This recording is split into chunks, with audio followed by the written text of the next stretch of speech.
We are live.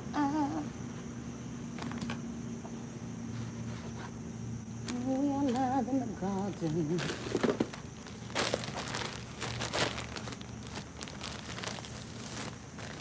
Don't know where I put my lip gloss.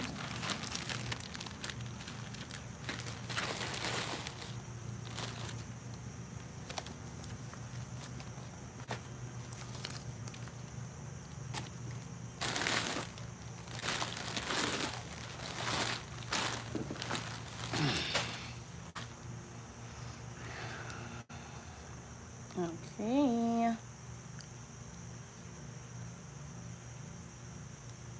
Let her. Her girl, she lied.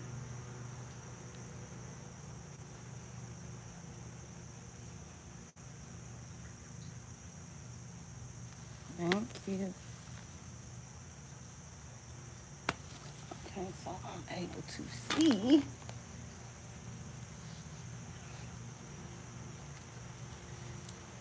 I'm gonna be trying some today. Okay.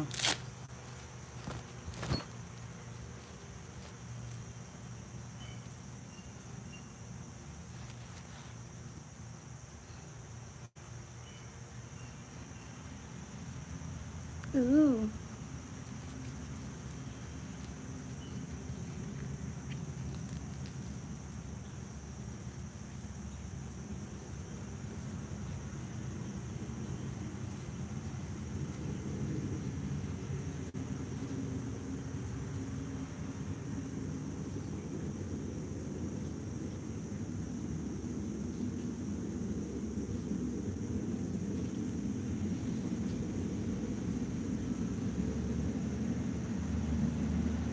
She big.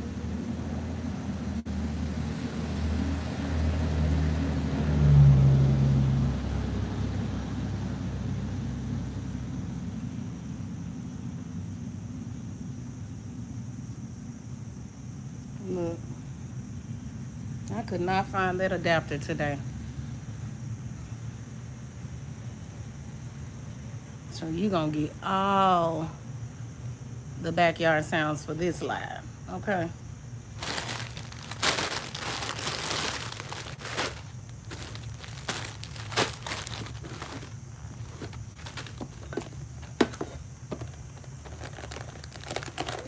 Yeah, I thought that was it.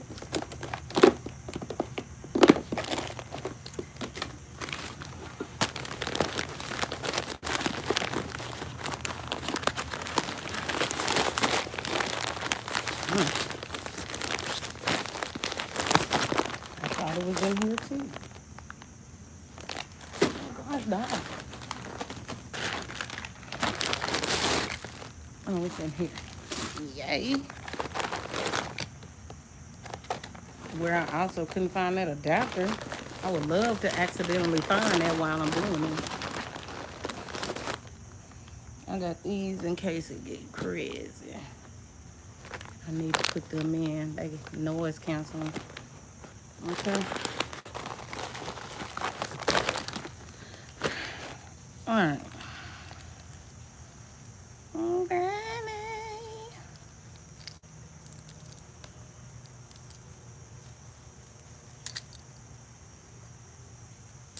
I know I look like I'm sleeping. Yeah.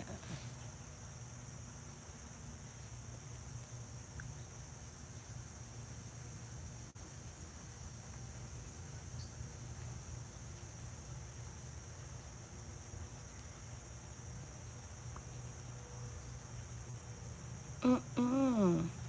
Mm-mm.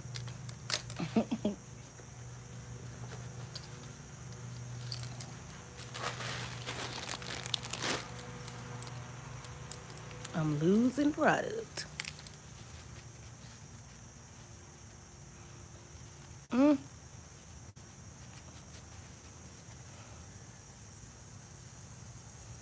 Mm-mm. Mm-mm.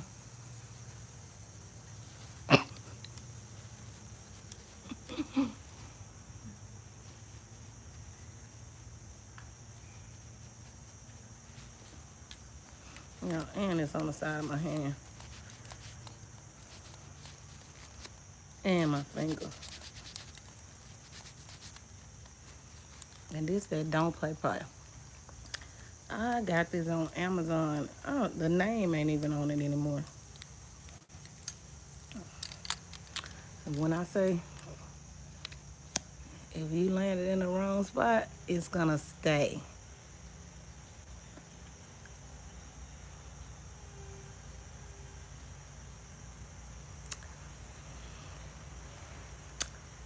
Let's see how I do for this live, because as far as I know, I think this is the same kind I bought before on Amazon. But I still look like I'm asleep.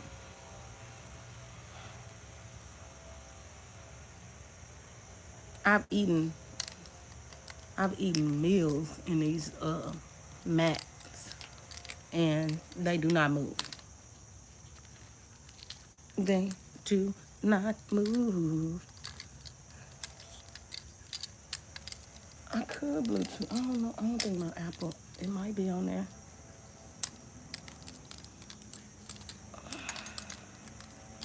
Mm-hmm.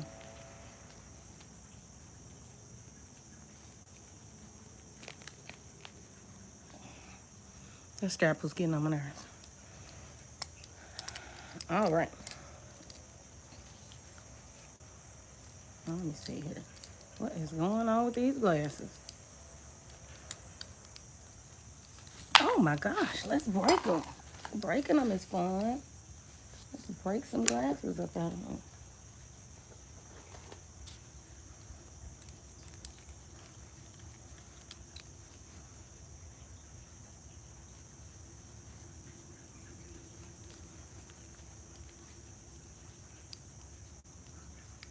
Uh-oh. Oh, I thought oh.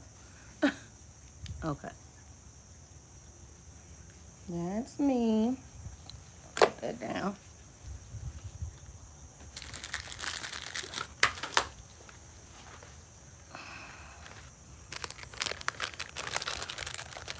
Seem like I'm doing too much dropping stuff, but I'm not.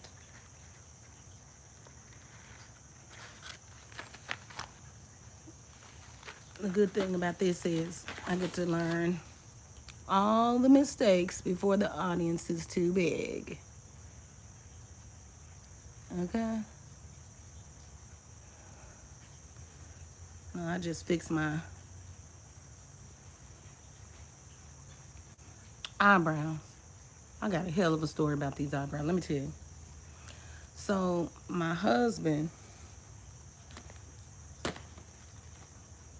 was treating me to a spa day, and his co-worker who worked under him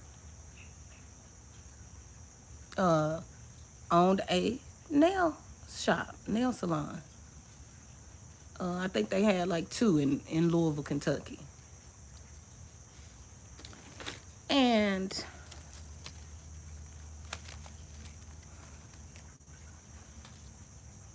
I went to the nail salon. Okay?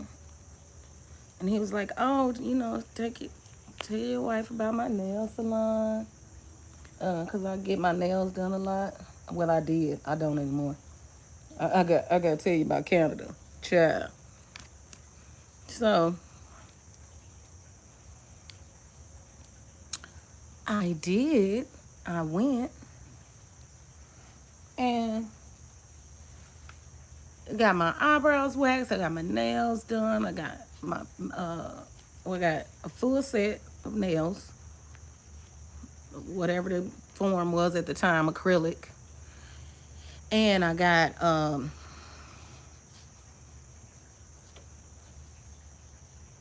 my eyebrows waxed.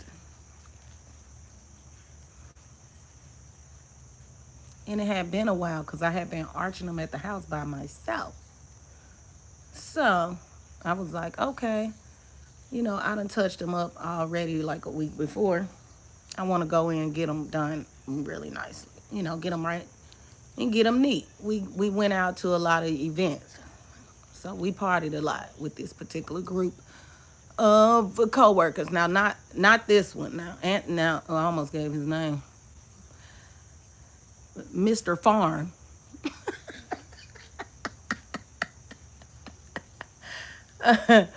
We went to his house for some barbecues and some karaoke and stuff before. But the other group of co-workers, we went out to concerts, dinners, parties, whatever. We went with them to that. So we hung out with them a lot. So I was, getting myself together. So I'm trying to light these incense. Uh, what you got in Canada? So we just got back from Canada. Not just got back.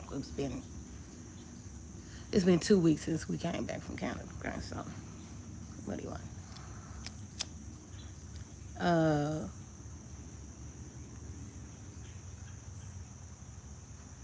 went and got my nails. Went and got my feet done.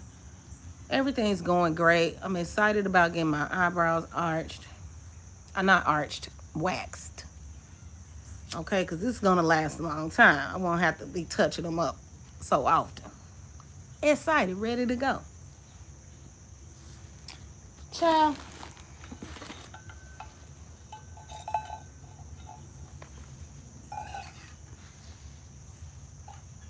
Okay, now it wants to run that way, and I don't want it over there. I want to go where I'm at. So anyway,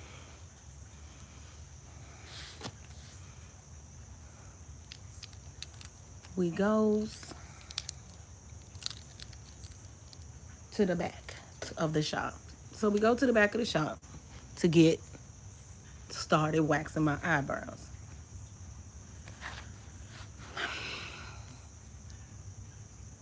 Look, I'm tired, y'all. I haven't been sleeping good. Okay, I worked so hard, I hurt my back. So we go in the back. The lady is going to do. She's gonna do my nails. So my eyebrows. This is the eyebrow waxing story from Louisville, Kentucky, when one of my husband's co-workers owned a nail shop, and I'm getting ready to go in because we party, so I'm getting ready to go in, get myself together at the nail salon. So baby, I goes in there, lay down, I'm ready. The lady heating up the wax, she doing her thing. She put the wax on the first one, great, no problem. The second one, the second eyebrow, she went in, she put the wax on. She said, "Is it hot? Is it hot? How do I know that? It's wax. Yeah, it's hot." So she was like, okay.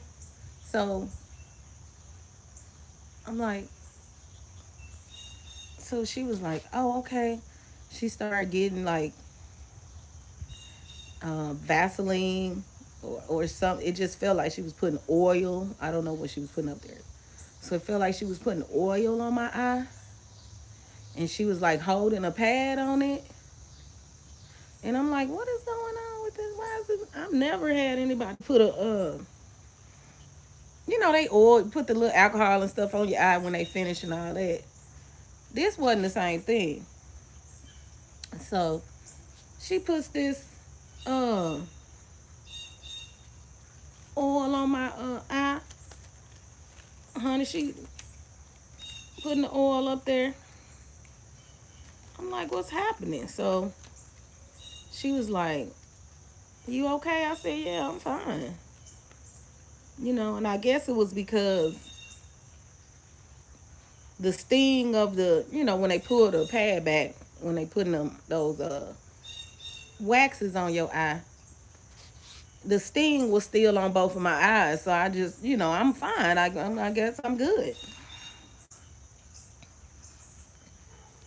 You know, I just thought it was that. I keep seeing through the back of my wig. And she said, oh, okay, you okay.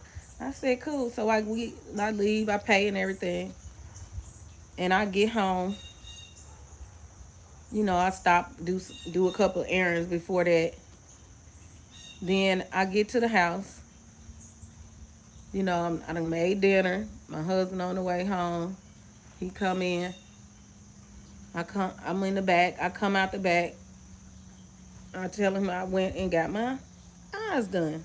I went to his co-worker's nail shop and got, you know, my eyes waxed and got my nails done and everything. I don't know, so I'm sticking. And go look in the mirror. He like, yo, I look red. I go look in the mirror. This, this under here, all that's red. Bright red. I'm like, oh, I wonder why she kept asking me, was my eye all right? The next few hours, it was red, then blue, like a burn. Then the next day, it was black. Baby, I was hot. My husband was super mad. He was like, the people burned your eye.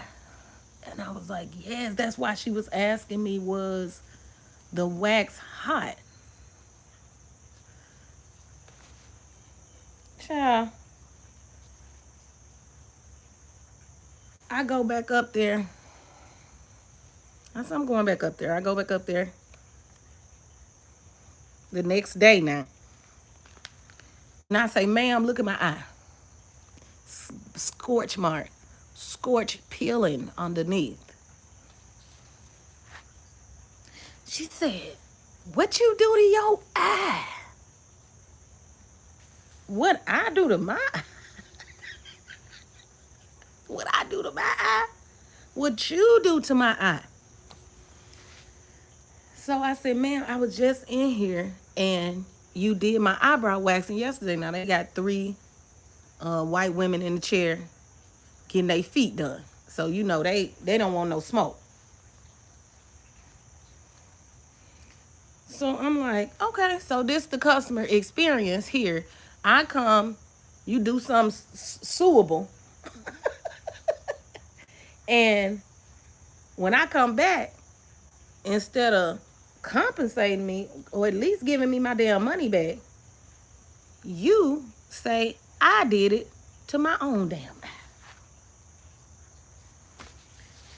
So we going back and forth. I'm like, no, ma'am, you did this to my eye. I came in here yesterday and you did this to my eye. No, you must have went home and put something on your eye.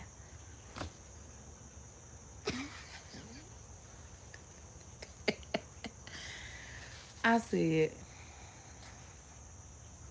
horrible customer service. Horrible. Lack of empathy, no responsibility. Got you. I called my husband. He at work. I said, I'm up here. These people are yelling and screaming at me, telling me that I did this to my own eye. I burned my eye with some wax.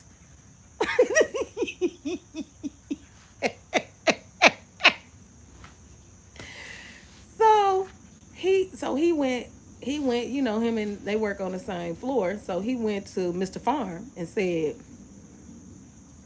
my wife is at your nail shop and your people are telling her that she burned her own eye. He was like, oh my God, they burned your wife's eye.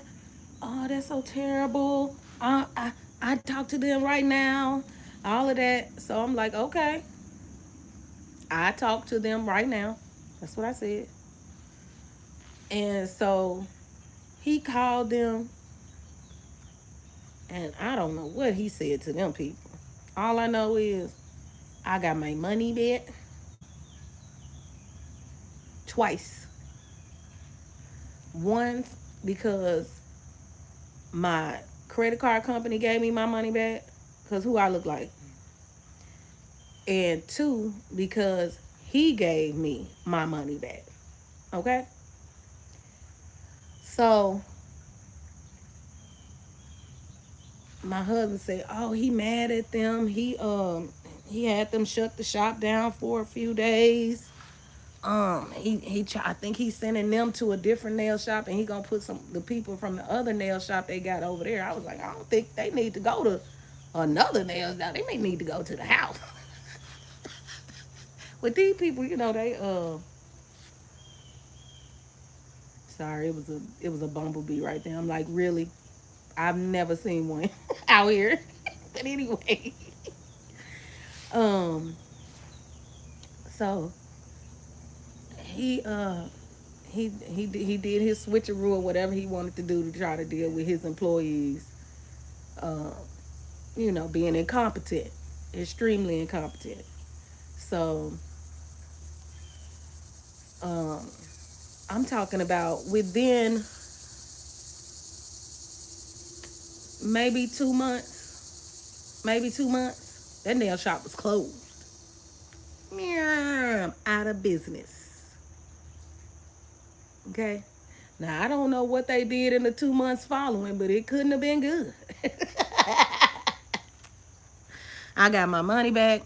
The skin on my eye peeled off, came back. I ain't had no scar. Okay. You know. So he was very apologetic. He was super embarrassed. We still had to hang out. And I never went back to that shop. But like I said, it closed maybe like 2 months later. Um, and in hindsight, this was right before the pandemic. Okay. And they was from Pandemia, China. They were from China. So, that might have had an impact on whether or not maybe they went home, back to their home country, or something like that. I'm not sure. America is my home country, so that's where I'm at. Okay, we can talk about lineage all day. They ain't letting me come over there and pretend to know the language or uh, any of the affects people make. Okay, so anyway, I'm American. All right, the eyebrow story, Louisville, Kentucky. Okay.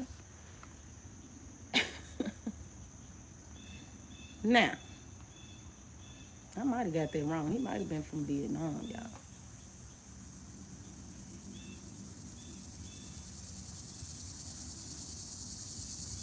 I can't remember. And this is gonna be, look, they really enjoyed karaoke a lot. That's all I remember. And so do I. So I'm not saying that's not a thing from somewhere else or from here, because I love karaoke. Okay? These are new glasses, y'all. The new spectacles. I'm getting sunlight back here. Okay? I'm trying to get into it. Okay? We're in the glow of the sun. So you can see the little sides of the glasses that match with the lace, link them up, and these don't even look clean. Okay, I don't want to keep tearing up my stuff. I'ma need that. I'm leaning to the side. Okay.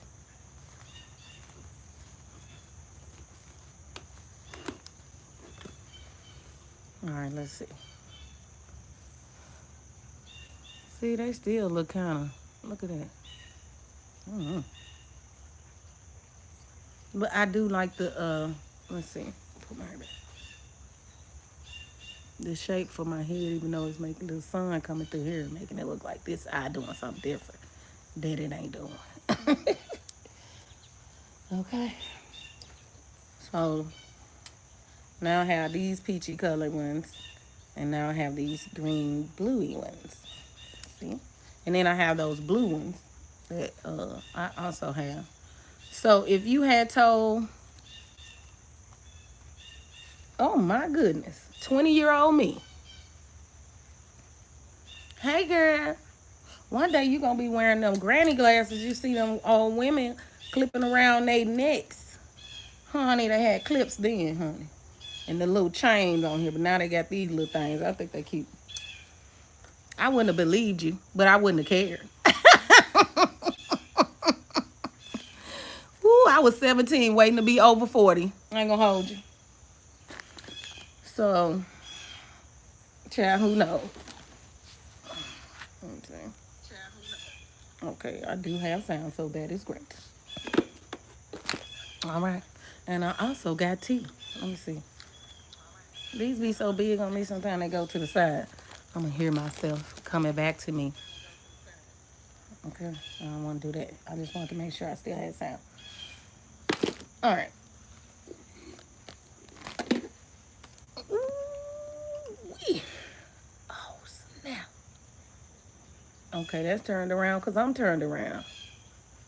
Y'all, because I'm looking at the camera, right? And I know I need to be talking into the green light. And I'm looking at the camera and instead of talking to the camera light. So if I turned the phone, I wouldn't be paying so much attention to me right here when I'm supposed to be right there. Okay? Because I wouldn't be able to see me. But be nice. The end. They could have tried that up there at the damn nail shop. They could have tried being nice. Ma'am, look at my eye. Oh my goodness, your eye is burned. Oh my God. My technician really failed to do their job. Let's get right on that. Let me put something on that while we process your refund. The end. Okay? Cause baby, don't play with me. Okay? Now, y'all, I've been promising this story, so I'm gonna go ahead and tell it. And I meant to bring my pen, and I think I left it in the living room. Because I don't want anybody claiming it ain't true because I ain't show my pen. I have my pen, and I will post a photo to the community tab. And my card, because who you playing with? Till death do you part from there unless you send in a demit letter, okay?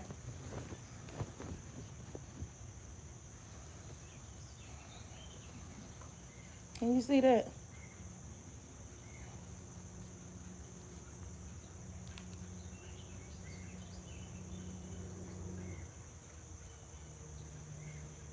Okay? Now, and it's so funny because on this shirt in particular, the hair on the photo is blue. Can you see that? With the butterflies, because I think that's some kind of theme. Look, do I look like Darwin or Young or Kent? I'm not. But it's something about the butterflies, transformation, some kind of symbology behind that. And the blue hair on I said that's my story. I thought that was so funny, so I got this particular T-shirt. Okay. So my husband was a Mason, however that worked. And I'm not a Mason, okay? It's a separate organization. It's not completely separate in that they coexist together, they work together, but we don't meet with Masons unless they are Eastern Stars, and they don't have meetings and we there, and we don't have meetings and they there unless they are Eastern Stars, okay? The worthy patron is present at the meeting, but men can be Eastern Stars. Eastern Stars cannot be Masons, okay? Hope that helps, okay? It's a wife thing. So the story goes, um, Masonic wives got tired of their husbands coming in uh, late and they were complaining. And so they said, hey, let's get them something to do, okay? Boom, pow. Now you got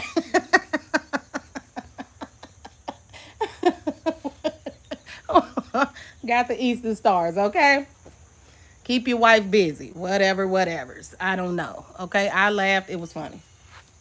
I didn't take it personal.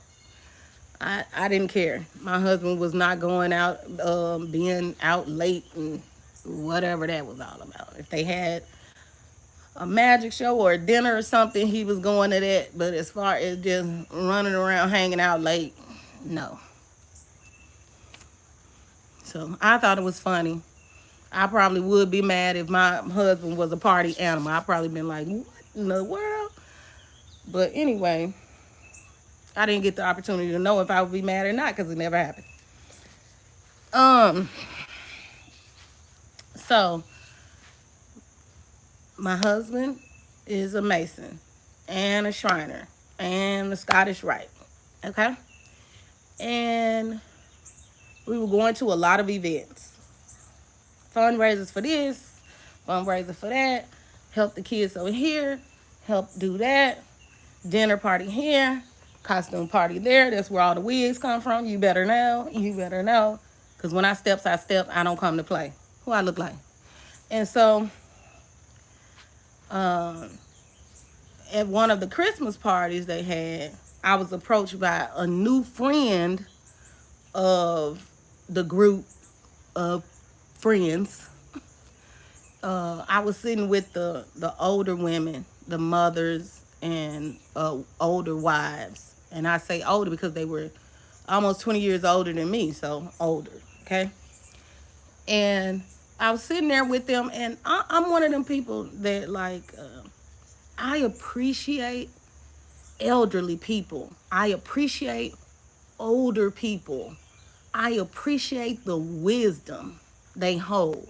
And I'm always curious to ask them whatever question come to my mind, honey, because I be wanting to know beforehand. Google ain't for everything, okay? So we sitting there and I'm talking to them and I'm asking them, like, how did you keep your marriage together for 30 years? What does that look like, a marriage of that length? Right? Well, it must be a lot of work that goes in, because I was just at that time, we were like at year 12, okay? And just figuring out how to fight, get into it. And so I'm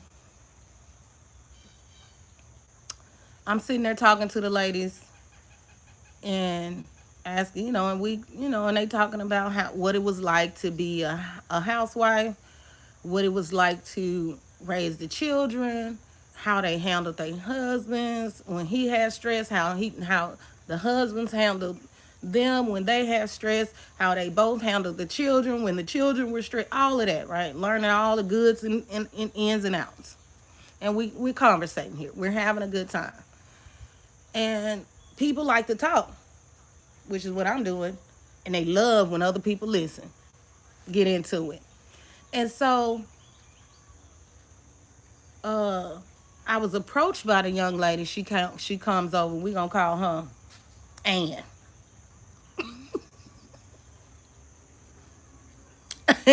So Ann comes over, and she new in the group, and I'm a good-hearted person. So when I know I'm new in the group, but I'm used to being new in groups. That's the whole thing about how I was brought up. Okay. I went to a lot of different schools, which made it me the new girl when I got to school. Okay, me and my brother, we was the new kids, but we wasn't in the same grade level, so that's their business. They tell their story, this mine. And so I'm used to being new in the group, so I'm not uncomfortable with that. Okay.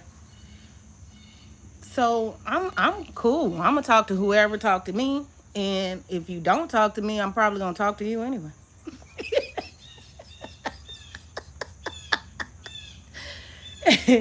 And I kind of noticed, like, I learned something deeper about that later, but at first I kind of noticed, like, oh, no, nobody was really interacting with her a lot, and we keep showing up at the same events. So I'm like, let me take the little birdie under my wing. Let me go over here, talk to her, whatever. So when she approached me at the dinner table at the Christmas party, talking to the older women, because I rambles. She said, "Have you heard of OES?" And I was like, "Yeah, I actually had when I worked in Memphis at the Shelby County Child Support Office. I uh, met a woman whom I can name, Mrs. Bobo, who approached me about being in OES and coming out and how I carried myself and all of this and would I want to come out. She would sponsor me, blah, blah, blah. And I didn't know a lot at the time about it, but I found out that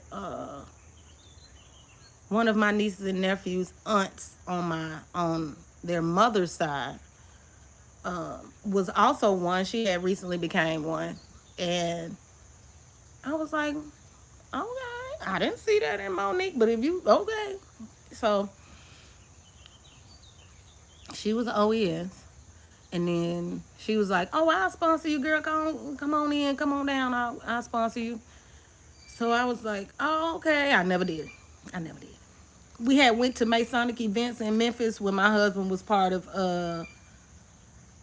PHA. So Prince Hall, uh, the portion that's Prince Hall, the black for black people. So when he was in the Black Masons, we had been going to picnics and different stuff like that. They came to our wedding, stuff like that. And so I knew about them, but I wasn't like, ooh, what y'all be doing? I ain't care. We went to the picnics and stuff, and that was it. Um, so I was like, it, it didn't interest me. It didn't pique my interest. I was still raising my kids, and I just had enough to do. Shoot. So I was like, yeah, okay, based on that, I kind of know what you're talking about. I looked a little bit, but not really. And so, sure. Yeah, I know who they are. She was like, oh, I've been wanting to start uh, uh, OES organization here at the lodge, and it's the one out in the northwest suburbs, a little bit back towards, I don't know, it's in Barrington. So she was like, so we were in Barrington. So she was like, would you want to help me? Ooh, would you want to help me? Get it started. I'm really curious. I've been asking Peter about it. I know they have something in the basement downstairs. I think they were holding a book club. A women's book club was meeting in the basement of their lodge at the time. And so she was like, I know we can do it, put it all together and all of that. So she was curious to start. And I was like, oh, okay, well, I'll look more into it. She had probably seen me looking at the flyers, the pamphlets that they have on the wall in the lodge. So I was like, okay, well, when I look more into it, I'll let you know. Because at that time, I was doing a lot of volunteer work. Okay. And so, you know, we got to talking and, the partying and everything like that. So a month later, we exchanged phone numbers. So a month later, she texted me and she said, we're having a family and friends dinner. Would you come out and vouch for me? Like, I got friends in the community, I guess. I don't know. But anyway, so I was like, sure, we'd be willing to go. This was The Christmas party, then this was January. So unfortunately on New Year's Eve, we had went not unfortunately, we went to a good party. But unfortunately for that, um, it was at an Italian restaurant. I want to say Vito's, but I could be wrong, girl. It could start with an M. I be everywhere. And I had went with a meetup group of teachers that I was hanging out with. And so we met up at the Italian restaurant for New Year's Eve, and I got COVID. I got COVID. My husband got COVID. We was in that thing wrestling. So uh, I couldn't go. I was like, oh, I won't be able to go. I got COVID by the time it was time for the event, which was a little bit later in January. I was like, I won't be able to go. I got COVID. It was like maybe 2 weeks. Woo! The worst. COVID was horrible. And so um, everybody was kind of testing positive. Because I'm going to tell you something. When we first got here to Illinois, child, it was on lock. I was like, God dang. Because in the red states, I ain't even trying to be funny with you, but in Louisville, baby, we was still eating out. Baby, people was up in the store. Now look, I had went in, that's a whole different story. See how I do? But anyway, so when we got here, it was lock, okay? It was on click, cloud, okay? So I was like, wow, okay. All the stuff that we did in preparation to move to Illinois, which we were trying to be in the Chicago area, but like right outside, but like right near, so like Evanston, Loop, around, trying to avoid the South Side. So anyway, so anyway, so we were just gonna be on the outskirts because my husband also needed to be. I'm being funny, but my husband also needed to be near his job, which was in Carroll Street. So we had to be like not all the way in Chicago because he ain't work in Chicago. So we need to be like in the middle or in Carroll Street. So we were trying to get that done, but it was locked down. So you couldn't tour a house, you couldn't view a house. Everybody was doing things online, whatever. So anyway, it was locked. So we ended up in Hoffman Estates. So that was near Barrington, near Schaumburg, not too far from Carroll Stream, but I didn't think Carroll Stream was close. Not to me. If it's over 15 minutes, you pushing it. If it's an hour, that better be a planned event. And they love going an hour somewhere here. I just can't do it. So, anyway, child, I be getting all off topic. So everybody was sick. It took me another 3 months before I actually was able to meet up with her and go to a dinner, like a invitational.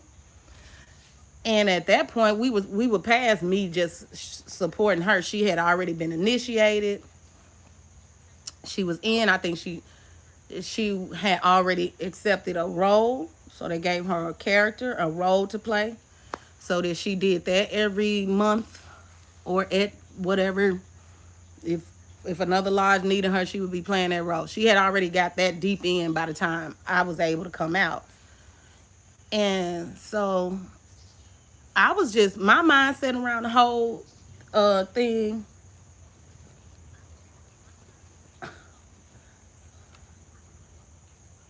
of being initiated was, I'm going in here. I'm going in here to meet the people who do the thing, and I'm going to learn all the ropes, right? And then once I learn all the ropes, then we go back to Barrington and we set up our own thing and start there, right?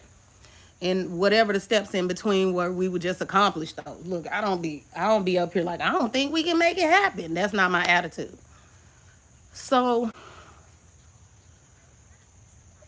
I go to the meeting. We link up. We talk on the phone. I go to the meeting. I go out. Uh, in that video, I don't know if I have that video on here. So if you want to see that video, you'll probably have to go over to my Instagram, where I'm in the pink and black dress with the pink chucks on. That was the initiation. That was the invitational night. Okay. So that night, that's the outfit I wore out. All right. Because I had the impression, now I don't know. Okay. My impression was that I didn't need to have my boobs out. I didn't need to have no short dress on. Look, I don't know. It was the vibe was like giving, be careful. Everything I was seeing on the internet was showing women in long skirts. So I was like, okay, I'm not going to go in here in a fancy dress. I'm just going to go in here and look like oh my God, she wasted tea all over herself. Mm-hmm. Mm-hmm. Mm-hmm. So I'm just going to go in here and I put it on my shirt chair. And it don't matter, I don't wear it. And so I go in, I meet everybody. They showing me the pamphlet that's telling all the volunteer work that they do. And I'm excited, right? Because they work with Paws for Vets. So doggies, I'm excited. I'm like, oh my goodness, a doggy. This is gonna be great. And so they did other work with the veterans.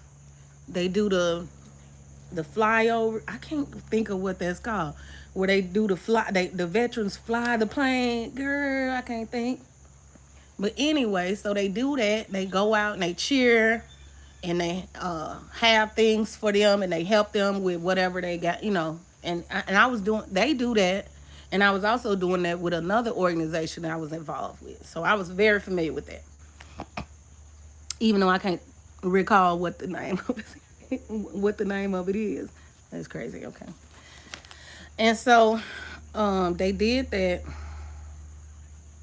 And I was trying to see if I could find the name. But anyway, they worked with the veterans on that. They did the Paws for Dogs. They did the Thanksgiving dinners where the young soldiers who don't have family, they throw a big Thanksgiving dinner for them, and they come out and they have gifts for them. They serve dinner, everything, just show them a lot of love, right? So they did that, and there was another thing that they did, and I'm gonna tell you why I was confused in a minute, why I can't really recall what they did. So they were telling me all about the things they do, and I'm ready, I'm lit, cause that's what I do. Okay, I had just went on I'll show it to you in a minute. So I had just went to a volunteer event for Gigi's, and I loved it. Okay, fantastic. So we did a few things with Gigi's, and I heard myself. And so anyway, so they showing me the papers, and I'm like, yes, I have stayed up for like 3 or 4 days. I'm up reading, trying to see what this is, what I'm getting myself involved with, and all of that, and trying to get all the info.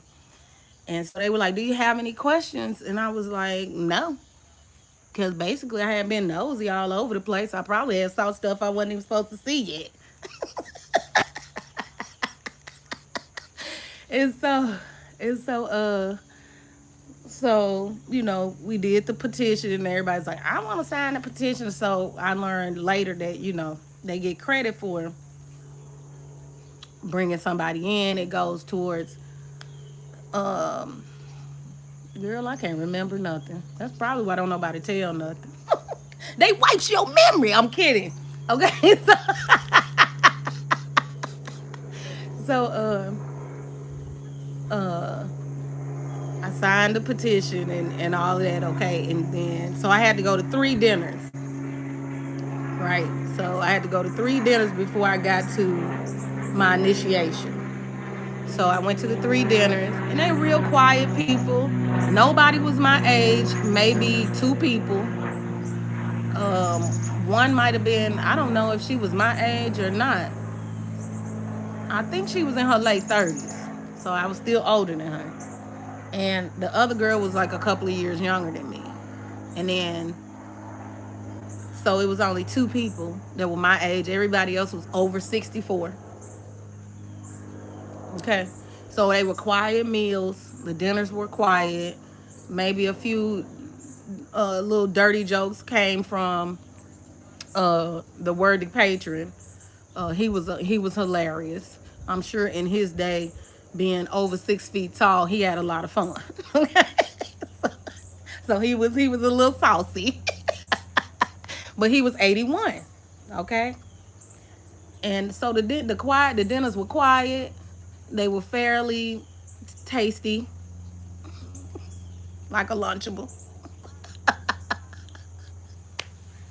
and it was just silence. It was a lot of quiet, and that's not who I am. So that was a little bit uncomfortable. And then I was like, okay, well, this is a new environment for me. I'm new here. It's not really, lockdown was just kind of easing off. And it was giving me busy. Okay. I'll tell you some of the other volunteer stuff I did that I regret. And so I went back for my initiation. Oh, I should have brought the dress and the wig out here, because I showed y'all the wig. It was the blue curly wig, right? That looked kind of like the picture on the t-shirt. Okay, the wig was very blue, very curly, and I showed y'all in my last live. I had it on with this, with the butterflies, that blue curly wig that looked almost like clown hair. Okay, and it was cute. Okay, and so the idea came from Bob. We're gonna call him Bob. And Bob said, when you come out to get initiated, and I like Bob. I like Bob a lot. So not the 81-year-old. This person might have been about 55. And so I like Bob. And Bob said, hey, you know what? Every time I see you, you have different hair. So how about when you get initiated, we wear colored hair, right? Because red, blue, yellow, white, green. So somebody was gonna wear green hair, white hair, yellow hair, red hair. So he was like, well, you wear the blue hair. Okay. So I wore the blue hair. Anne, remember Anne, because she the one who got us in this mess. I wore the blue hair, Anne wore red hair, and Bob couldn't get the yellow hair to stick. So Bob wore purple hair. Okay, that's the one he could get to stay. Okay. And so we come in, and I'll post pictures to my community tab showing you me and Ann and Bob in our hair. Okay. And so that was when you see that picture, that was the night that I was initiated. Okay. And so I do my initiation. I did that because you go around the room. And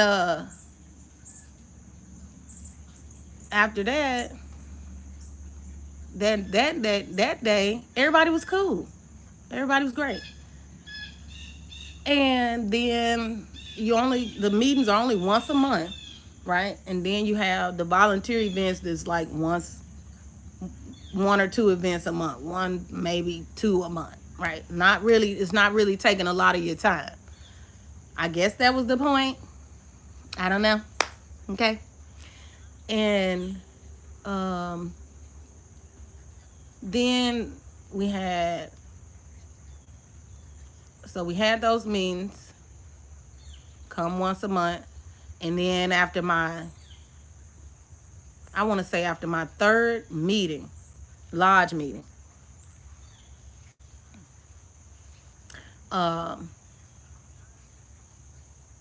I was approached to take a part. Okay. And at first I was offered um, Esther. So at first I was offered the role of Esther. I'm gonna show you on the star point. Okay. This is Esther. And on the star point. See here? All right. First I was offered Esther. She's the queen who was bold and vibrant and willing to come forth when the king called her to him and his friends. Okay.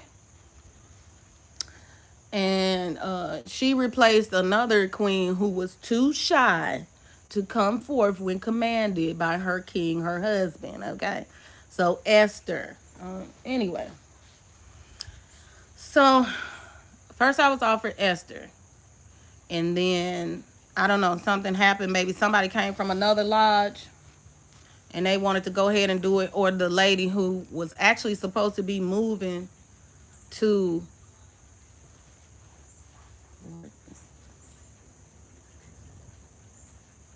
I'm getting confused.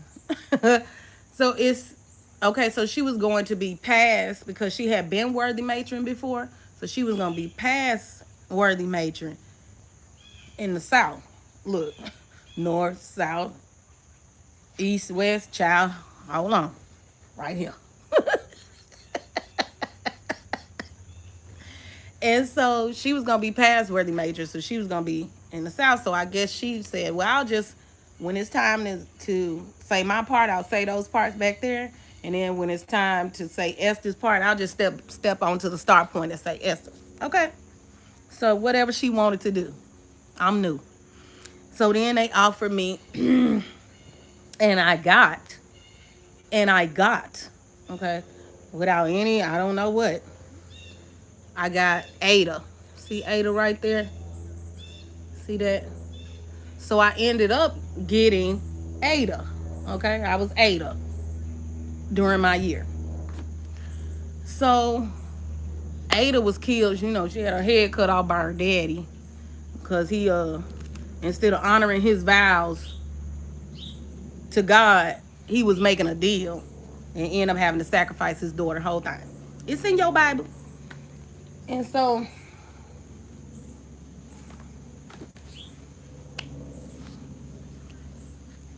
I was nervous when they first approached me. It was for, it's not on the star point, but it was for the warden role because Bob had became worshipful master of the lodge that we also resided in. So we had OES in the same lodge, and then we had the Masonic order in the same lodge. So he was able to do two things. So he became worshipful master, so they thought that was going to take most of his time, so he wouldn't be able to do the warden. And he had missed at the, I want to call it the convocation, girl, I could be wrong, but it was a convention. He didn't show up. So they was like, hey, you want to be the warden? I learned the part. I went my butt up there. I was scared. I didn't want to because I didn't really know much. I went up there. I said the part. I was really hyped up because I was on the floor. I was doing a role. So I was on, yeah, I'm the warden. I was like, you wear the necklace, and and I say my role or whatever. And it was really cool. I did the knock and everything. And they was like, oh, she been paying attention because, I kind of knew what to do without being prompted. And so it was my first time on the floor, my second, because you initiated on the floor. And then after that, I was just a viewer. I was just an observer. What I said, God called me to bear witness, so I didn't need a part. Okay. And again, because my mindset was around starting this organization, learning the ropes, starting my own organization. That was the whole thing that Ann had initiated. So I'm just in here to learn. That's what I'm doing. So I'm trying to stay out the way. Like, don't assign me nothing. So So I did that, and it was really fun. And then I guess it was fun because it was my first time. And it was exciting. And so when I got Ada, I was like, cool, because I already had the blue hair. I was like, yeah, I'm gonna do Ada. I already got the blue hair. And I had went on Amazon, set a dress aside that said Faith. And it was blue, and I was ready, honey. I had started ordering all my dresses. When I get into something, I get in. I go in. so, so I had my blue dress, which y'all seen in the 6 modest dresses. I had the blue dress. I had the red dress. I have a white dress. You ain't seen that yet, and a yellow dress, and a green dress. Hold on now, cause I don't think you understand the star points.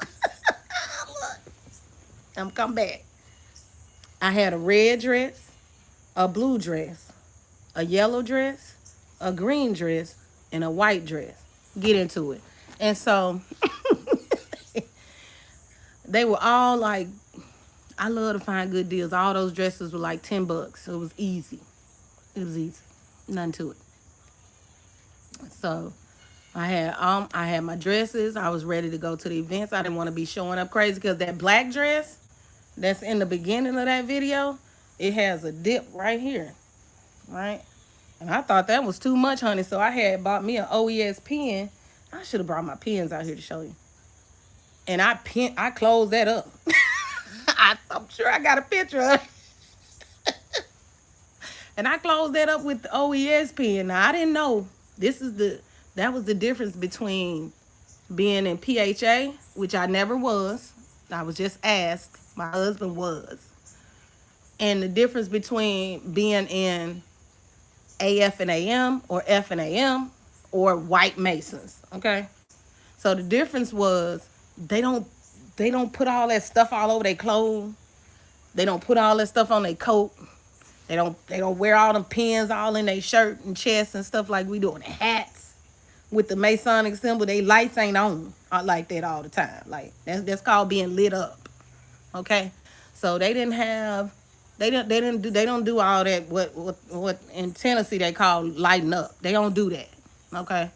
So when I had the pen in the middle of my dress, they was like, oh. oh. Oh. Where'd you get that pen? I said, Masonic, what is it? It was a Masonic shop on Amazon that was selling them. Baby, they sell the pens, the gloves, the books, the tassels, the sash, the hat, the dress, the shirt, the sweater, the earrings, the ring, the socks. Who you talking to? The purse. They sell all that stuff on Amazon with that all over it. And you need to watch. The only thing you need to watch for is I had to make sure that it didn't have a year on it. That it didn't have a year. That separates you. So the year that the order started is gonna be different for AF and AM or F and AM or F and M. Girl, I be saying that all wrong. So the year of the beginning of the organization is different from the black Masonic family. It started later. So if you get one that say 18, some know it say 19, 20, or 30 or something, they know that you in a different order. Okay? So just watch for the date and you'll be fine. So that's what I did. I didn't get one with a date on it. And I had that pen on there. Like, where'd you, child? That pen was off Amazon. She was like, I like it. Mm-hmm.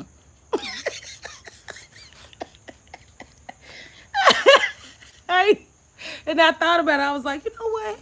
I have never seen anybody with this with a pen, with a t-shirt, baby. You see, I had the t-shirt, baby. When I went to them yard sales, what it was called, Cellarama or something. They do Orama up here, like Orama, Garage Cellarama. I don't know, child. Cellarama, I forget. It's a building where they do. Oh my! I'm having brain fog, y'all. I be telling y'all about that perimenopause shit. Anyway, where you go sell all of the stuff like a yard sale. Child, I can't think of it. Anyway, it's called a Swaporama. I think it's back going towards Chicago. Swaporama. So they like old Rama. Okay? They like that. All right. I told y'all can get all the outside. And so I had that pen on. They was like, oh, that's nice. I didn't think so. I didn't see anybody else with that. But let me tell you what I had done. In planning, because I'm overzealous. In planning, I had saved the sashes, the hats, the booklets, the gloves, the pens, because I wanted, when I was going in, I was seeing it was boring.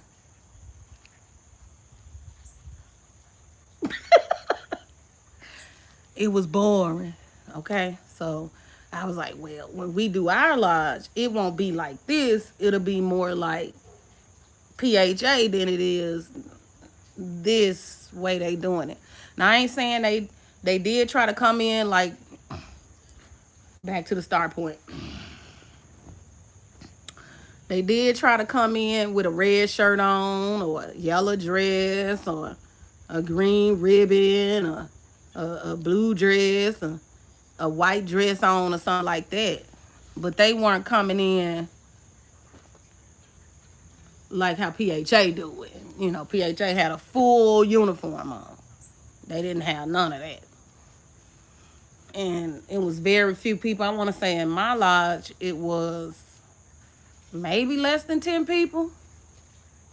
So if somebody, you know, and everybody was older, so if somebody was sick or something, they couldn't come. The only next person there was me. Or someone would have to drive from another lodge, which wasn't close, to come and perform the part, because the lodge that I am still a member of, but am not a participant in, is the #1 lodge in Illinois.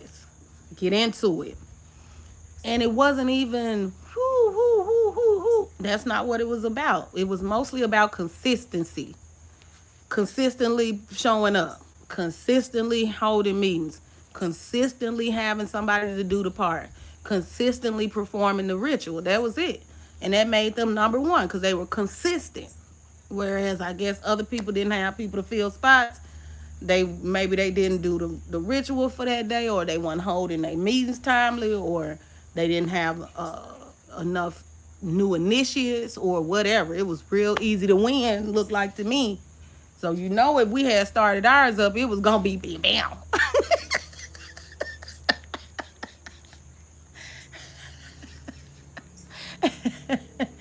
so So that they had the most loyal members, I'll say that, because people came even if they were in wheelchairs, honey. Even if they had the back strap that looked like the one Frida had on her body, baby. The artist Frida. If they had them back braces on all the way up their neck, they were still coming. so so, you know, that part. You gotta find people that's willing to keep coming. Okay, that was sticking my ear. So, so that was that. And then, so after about, I guess 6 months or so, maybe 6 or 7 months in, I hurt my leg in the garden. In the garden. But this was in Hoffman. I had a small garden on the side of my house where our neighbors had remodeled and dug up half the grass of the property because it was actually a property. They had moved the property line and all of that. It was a rental, so it had nothing to do with me. And so I put a garden back there. And I had some peas, and I was harvesting the peas. And I slipped. It was muddy. And I slipped. And I pulled my, that stained my caftan. And I slipped. I pulled my, I wanted to say my meniscus, but look, it's the two tendons that run along the sides of the knee. I pulled that. And when I say it felt like I broke my knee, it was the most painful shit ever. And what I was doing is I was really trying to baby my leg so that I wouldn't have to get surgery, because they have to go in and do surgery on that tendon. So I was babying my leg. I mean, I was like, what can I do for my leg? Yeah, I kept off my leg. So I was having a lot of difficulty getting to the bathroom, showering, stuff like that. Because I just could not put any weight on my leg. Hold on.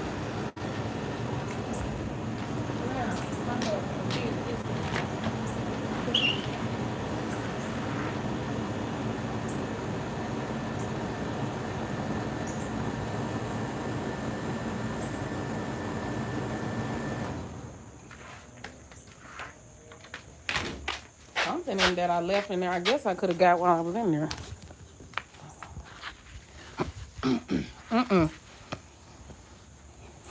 Okay. That air conditioner is loud. Okay. So, why you stop? Let me start these back up. So, that put me out of commission for about almost 3 months. Because I'm telling you, I really didn't want to get surgery, okay? So, I really took my time with that one. And I was on crutches. I had a cane after the crutches. I was not trying to get surgery, y'all. Okay? Not at all. And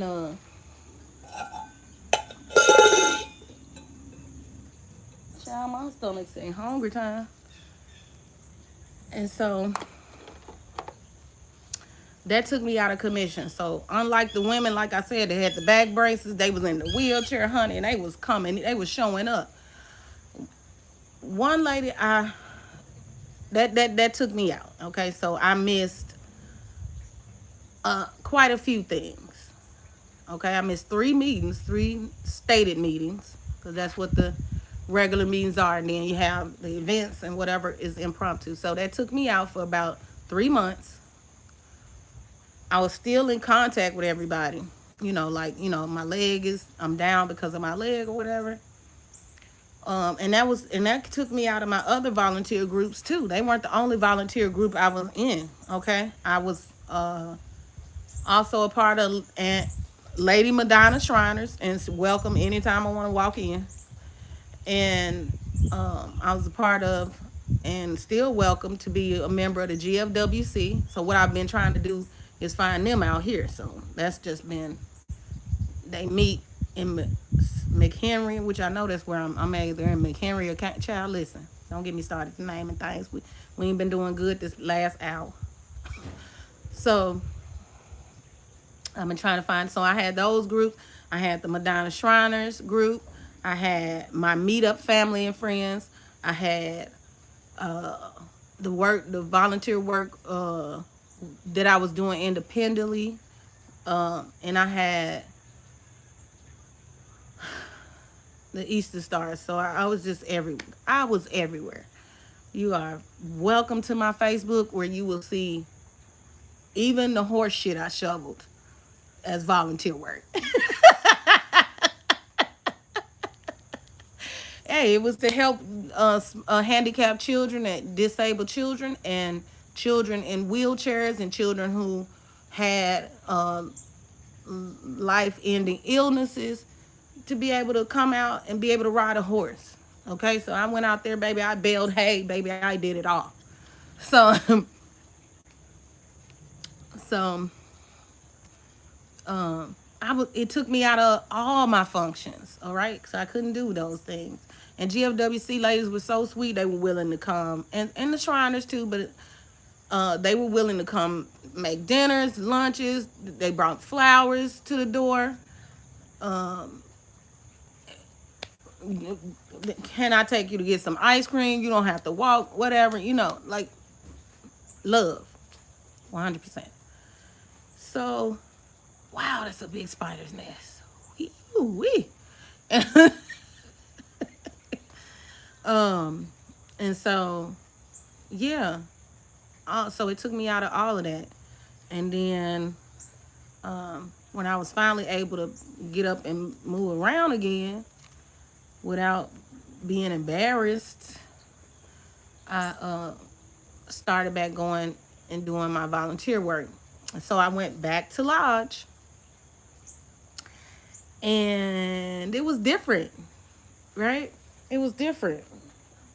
And then not that it was thrilling before, but it was cold. It felt cold to me. Like I had missed so much out of 3 meetings. That's how I was looking at it. I wasn't looking at it like, oh, I've been gone for 3 months. I was just looking at it like, oh, I missed 3 meetings. Nobody should be behaving any differently. It's only been 3 meetings in the meantime, right? And plus we still friends, so you knew my leg was hurt.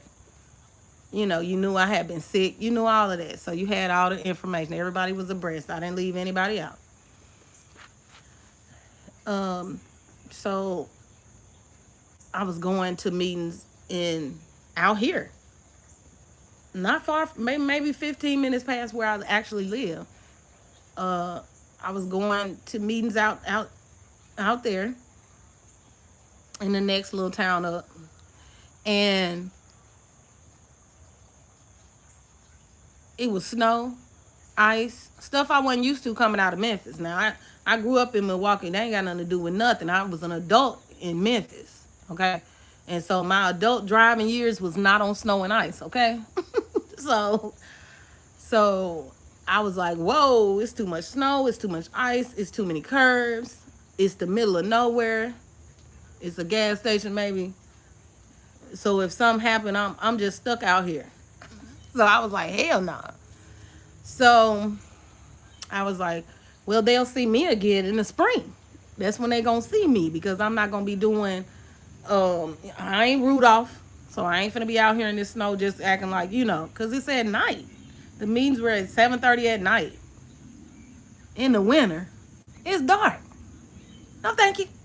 And so, so I was like, y'all ain't finna catch me in no slip and slide. So, I was like, they gonna have to see me in the spring, child. So I went to the meeting. I wasn't feeling well that day. It was time of the month, okay? And at that time, I didn't even realize that I was in perimenopause, so I had a lot going on. So I wasn't feeling good. I went in. I said, you know what? I'm going to go in here after the first initial comeback meeting. The next time I wasn't feeling well, I said, I'm going to go in here, and I'm just going to be myself. And if that ain't good enough, if everybody energy changed just because of me, that's going to be so weird. Like, I just want to be able to be myself where I'm at. I don't want to have to be like,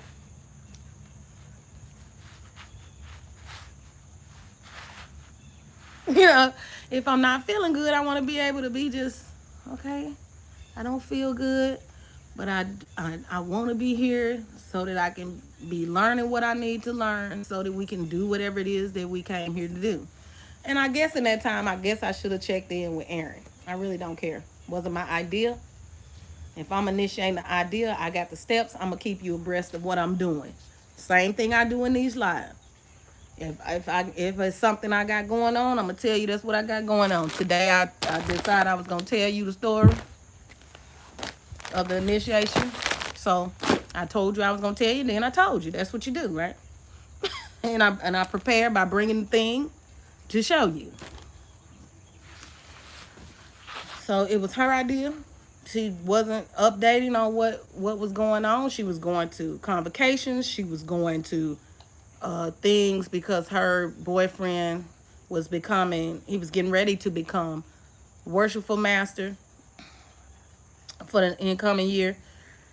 And she was going to a lot of things to support him, I guess. He didn't need her to go, but you know what? You know how we do it. So she went. So she was going all that. So I'm like, okay, she getting, She doing the things and learning the ways and doing the things for the things she want to do. So I didn't feel comfortable asking her things in lodge. Like, why would I do that? Something, okay. It seemed like you don't split lodges. So you don't be, this is me. It makes sense to me that you don't go into somebody else's organization and then start poaching people because you want to start your own form of that organization somewhere else. So why would I be in lodge at the dinner, which is mostly quiet? Nobody speaks. So for the most part, it's quiet. And why would I be in there saying, "Oh yeah, girl"? And when is you gonna start your own lodge? What sense would that even make? So that don't make sense for jobs. It don't make sense for friendships. So why would I do it in this building? It's just, to me, it was common sense. It just, you don't talk about starting your own organization when these people struggling to get people to come in to the lodge and show up for the parts and stuff, and people having to drive from an hour away to get things done. It just didn't make sense to me. It seemed messy. Okay, so eventually we were at a going away party. Oh my God, Jennifer's going away party. Ooh. This was around Thanksgiving, I believe. Jennifer, and I called her name because she ain't did nothing and we ain't got no beef. Jennifer was moving to Ireland. Jennifer is still in Ireland. Jennifer, you never came back from Ireland. They were supposed to be gone for 1 year. Her husband was miserable. He really didn't want to go. But so they've been there for a couple of years now. So we went to Jennifer's going away party, and a little bit of backstory is that Carol, one of my husband's lodge brothers, his wife Carol, had approached me and asked me about, the petition that Aaron had said that she that Aaron had her sign. And she wanted to know what was going on with that. Were they moving forward with starting the lodge in Barrington? And I was like, girl, ooh, that is such a good question. I didn't know she had a petition that she was having people sign. She hadn't said a word to me about it. So I don't know what made Carol ask me. I guess because we in the lodge together. I don't know. Or, maybe Aaron mentioned that I was a part of it. That was my impression. And then we had another dinner party we had went to after that was at a Scottish Rite event, a Scottish Rite dinner, where Carol asked me that. But then we had a dinner at Joe's, and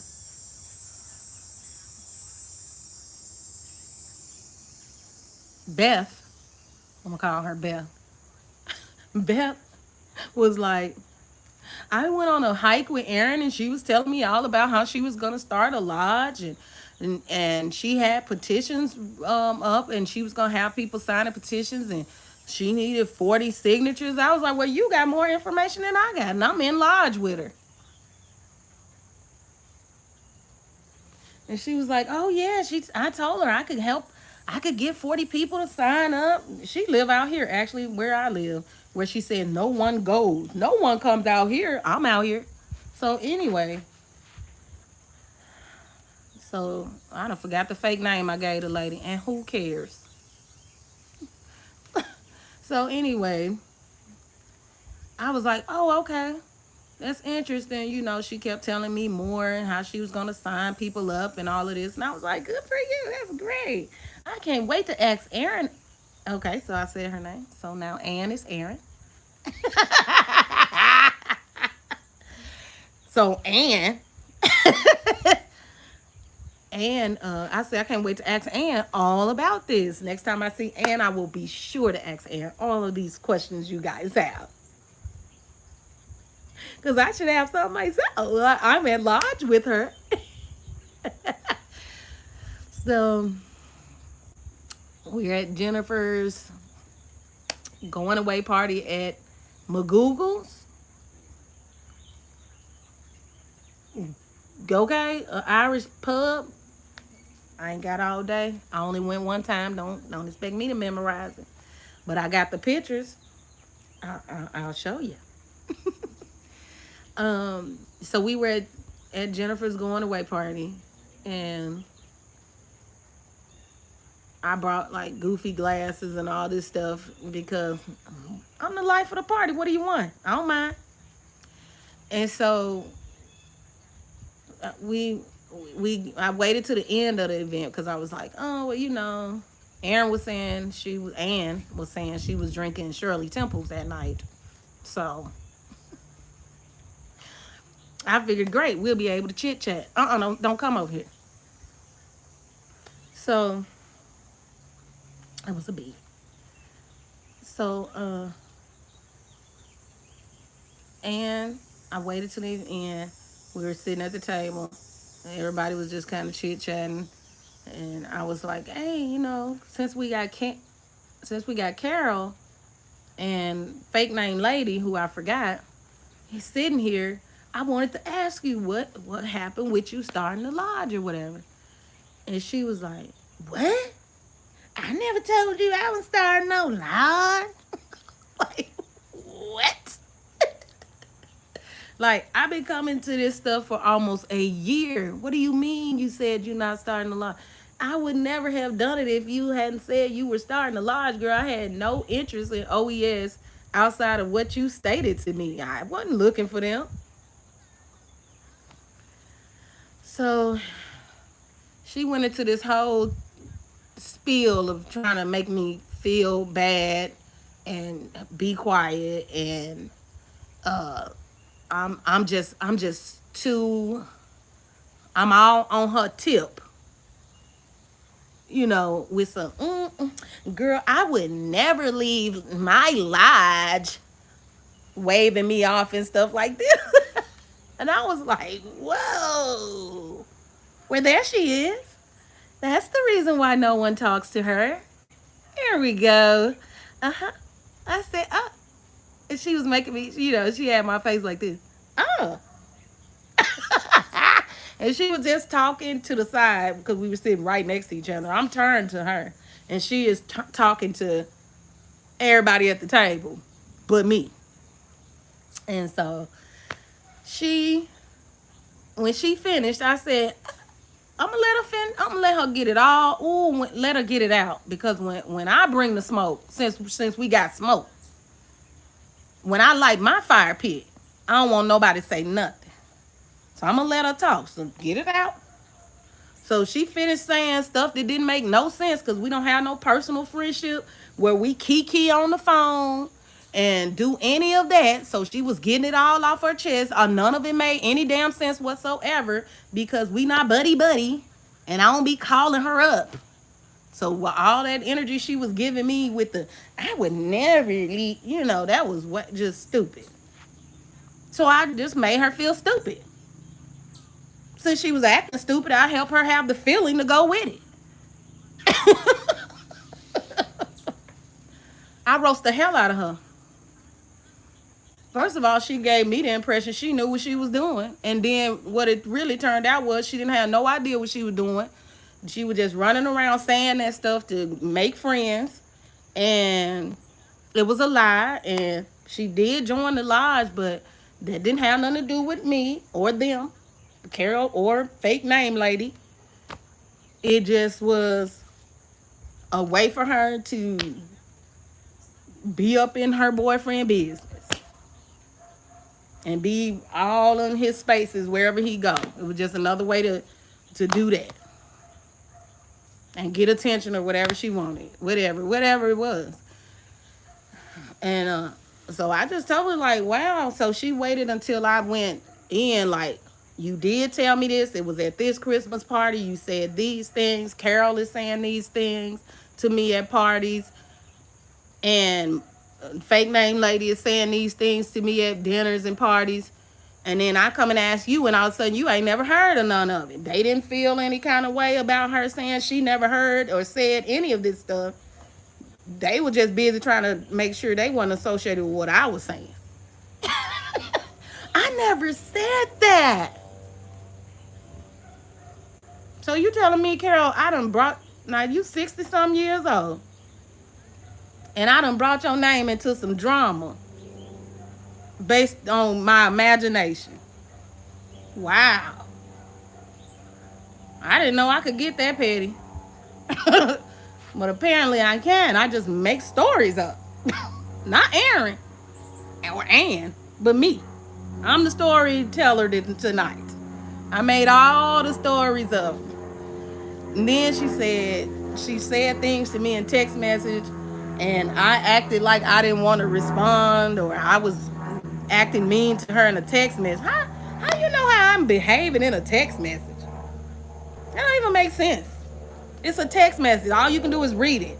If you're reading it with emphasis, like I say, good morning, how are you? And you reading it, good morning, how is you? That's on you, not me.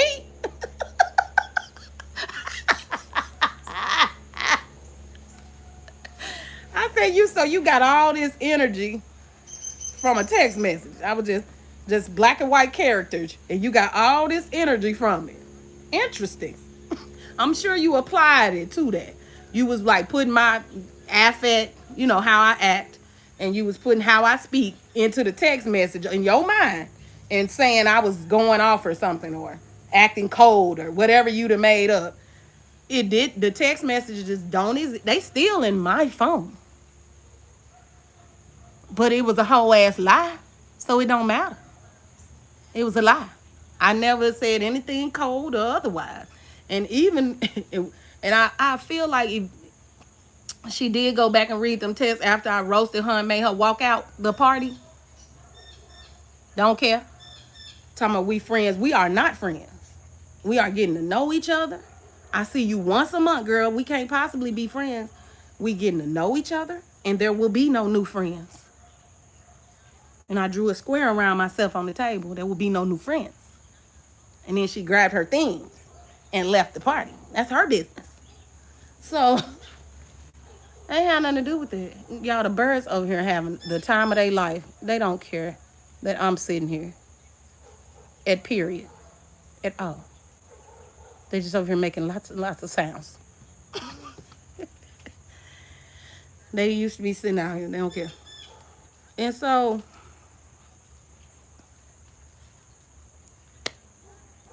the story goes, after Jennifer's going away party, I went away. Because one thing is for certain, and two things is for sure. If you don't value my presence, then you can appreciate my absence. Okay? You see that? One thing, you don't value my presence. The second thing being, you will appreciate my absence. See that? One of two, and they both certain. Okay? And figure out who gonna do it. I had fell in love with Wanda. You can fall in love with friends. And she was an older lady. I think she might have been 70 plus years old. And she was just super nice, open, welcoming to me. Her and Joe, the 6'81" very welcoming to me. They were in a open relationship. And they were a different kind of people. I don't know. They were just older people doing this thing together, I assume. And I really loved Wanda, and I still love Wanda. But Wanda has passed away. And the night of her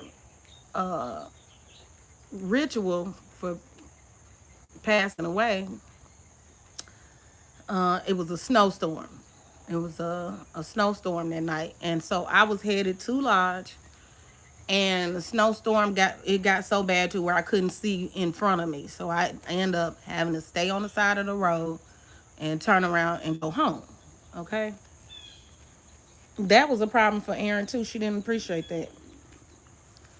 I should have just struggled through not being able to see through the night and come on to that meeting so they could, so I could see the funeral, what the funeral ritual looked like. Okay, I guess, for Wanda, and I really appreciated Wanda. Wanda was the one who wanted me to be the warder, and it was an elected role, but she wanted to give it to me, and I appreciate that. You know, she wanted me to have a choice in what I wanted to do, and I think if um, Wanda had a couple of bouts with cancer in her organs, so I really, I really had a lot of love for Wanda, but that love for Wanda and Wanda passing was, and my interner, um, Bonnie, bonding with Bonnie during my initiation, it wasn't enough, y'all. And I'm not saying Bonnie wasn't enough, and I'm not saying my love for Wanda wasn't enough, but it wasn't enough for me to be uncomfortable constantly. Sorry, it just wasn't. And I didn't see why I need to be in a room full of people where I couldn't be myself, where I couldn't have an off day. We supposed to be sisters. We're sisters. We're sisters. I guess sisters don't like each other. Hey, I don't know. I ain't had no sisters. I had three brothers. My sisters had other mothers. Okay, my daddy was out here. Okay, so I don't know what a sister is like. I don't know what a sister relationship is like, but it didn't feel like it was that. And it could have been because I was doing a lot of comparison, where um, the in clandestine OES were very tight knit. They did a lot of things together. They were very uniform in the way they did things. If we all wearing green, we all wearing green and gold. If we all wearing red, we all wearing red. Like, they did the things that looked more. It looked more vibrant. The vibe was life. It was giving life. I guess it was my people, so it felt natural. Like, I'm telling y'all, this woodpecker is over here going in. I don't know if y'all can see him.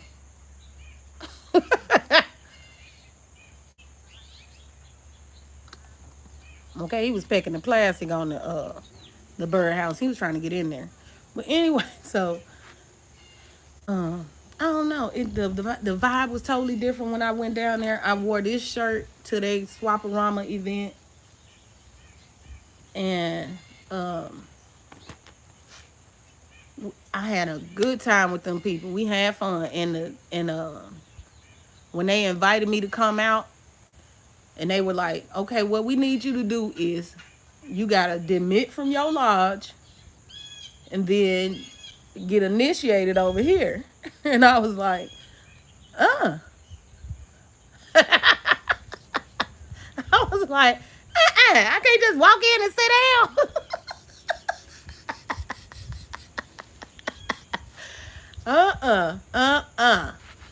And that reminded me that I it was not my idea.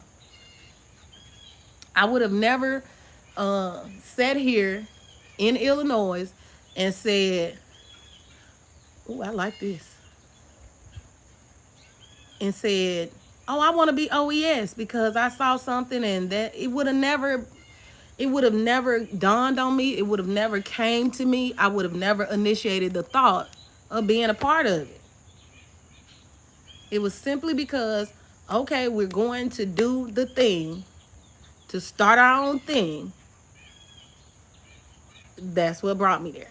Okay. And the thing was going to look like the in clandestine or PHA. It was going to look more like that, or more like even OES in California, AF and AM or F and F and M,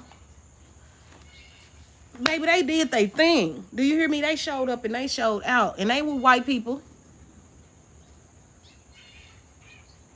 and they still did their thing. So these people were just boring. They were just boring, and they needed some life injected in. They needed an injection of life. Okay, wake up.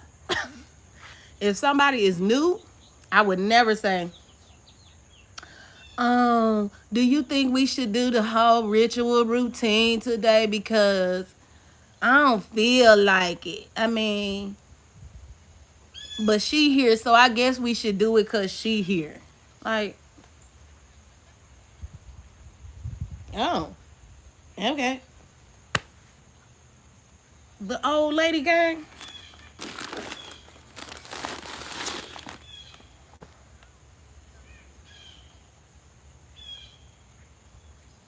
You know, old lady gang, way more fun. How they more fun than you?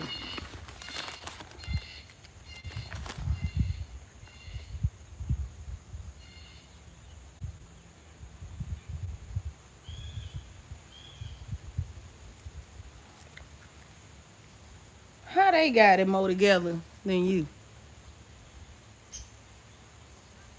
They've been doing it just as long. Well, this group, the one that I'm showing you here at the top, here, they're only 4 years old. At this now they're 6 years old. Okay, maybe y'all been there too long. It ain't fun no more. You just saw all them people at your house yesterday, and now y'all at the lot. Now just I don't come over my friend's house like, girl, it's finna be boring up in here because we been coming up in here. Girl, I've been coming to your house every day for 4 years now. I'm bored. Like, what? No. No. Okay. So, to wrap that up, after that meeting, I said, that's it. I came in, I wasn't feeling good, and nobody was in a good mood. I mean, nobody. It went from boring to damn, everybody's sick today too? We sick? Shoot. Okay, so I just stopped going. I messaged Aaron. I tried to settle things. Ann and Aaron is the same person. I tried to settle things with her. It was weird. Didn't get done. I just said, look, I'm putting it on the table, and then let's move on. Because we were still going to be at events, at the same events. So, I stopped going. And I didn't see her again until we went to Ravinia for the first time in Highland Park, an hour away. And we went to see the symphony with my husband's friend, Matt. So we went to see the symphony. And it was nice out there, but, you know, Aaron was there. She wasn't with us. They were separate, so they were for the Barrington Lodge, and then Matt was for, I can't remember where his lodge is. I wanted to say Westmont, but I can't even remember. But anyway, so they were there for that lodge, and it was a lot of crossover. And I feel like that's because a lot of the people that were in Matt's lodge were Shriners. And it wasn't as many people from Barrington that were Shriners. So it looked like it was kind of like everybody crossed over. So it was more, so I realized that those people weren't even a part of Barrington. They were a part of whatever the other lodge was. They were just meeting in Barrington at a separate time.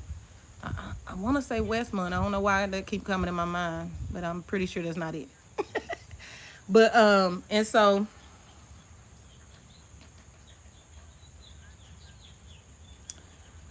Lady Latoria Thompson of the Medina, Chicago division. Okay.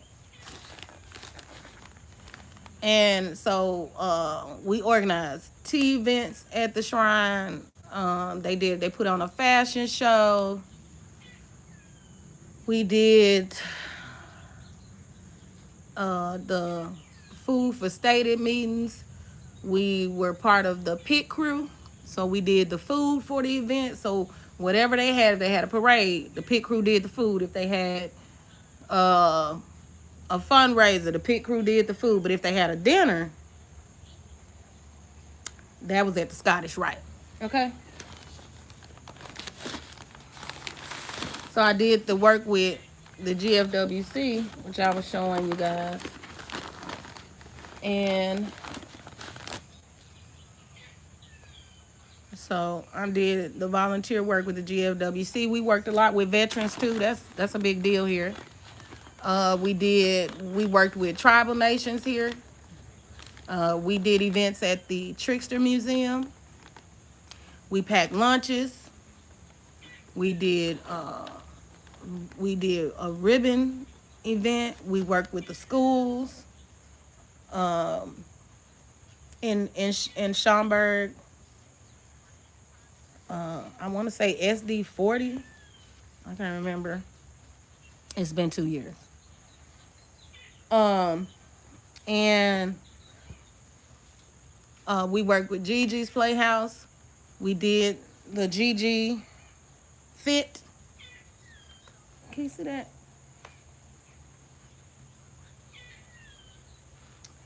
So we did the Gigi Fit. Yeah. I know it's all backwards. So I did volunteer work with Gigi Fit, and we helped them. They were doing a fundraiser with the stars, and it's for kids with Down syndrome, so you can see that. So we did all the prize baskets. We collected the items to put in a basket. We put the baskets together. I think Gigi gave us ribbons, plastic ties, and all that stuff to put the baskets together. But we collected the baskets, and we collected the items for the baskets. They were all volunteer donations. I donated things to go in. We did a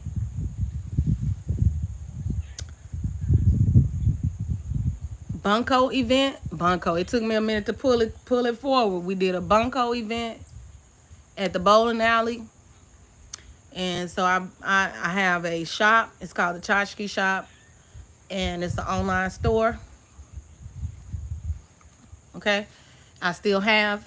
So I had a lot of product, which I keep in the garage here. I'm probably going to end up having to get a storage unit this time.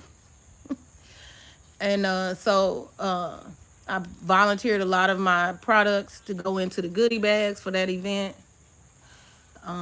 So, we used to collect the items. We collect items for domestic violence. So we collect socks, tampons, maxi pads, toothbrushes, stuff when you trying to get away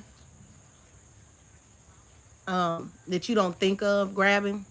And also homeless women need those products a lot. So they have collections all over the state for that. Okay, but since we in the northwest suburbs, our collections were in the northwest suburbs. Okay, so that's some of the volunteer work I did. I wish I could give you all the names. I was just finding random things. So you can go on, there's a volunteer website you can go on. It'll volunteer match you to different things that are needed in the community you in or outside of your community. Now here in where I am in Algonquin, the Boys and Girls Club here needs volunteers. I'm going to be going into that. They actually, the lawyer for our when we bought this house. So our lawyer, he is the director for the Boys and Girls Club out here, and he offered me a job. He was like, "Come get it." Um, so be looking out for me. Okay, you gonna see me. You gonna see me if you ain't seen me yet. All right, y'all. So that's my volunteer work. Look, it's already been almost 2 hours, y'all, and I haven't even gotten to the goodies. Okay, first of all, I want to say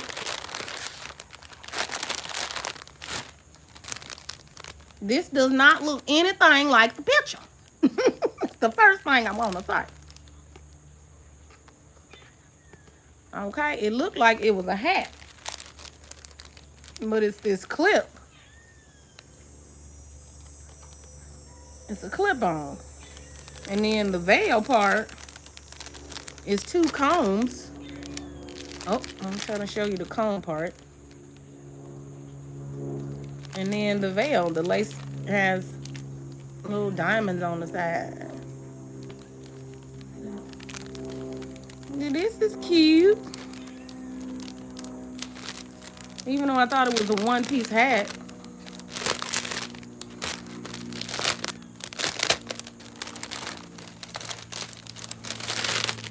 Oh my. Oh. Oh, okay. I'm guessing it go across your face something a little like this.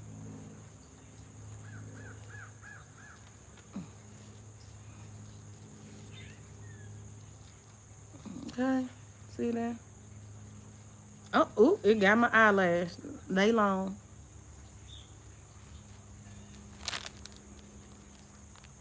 Okay, and then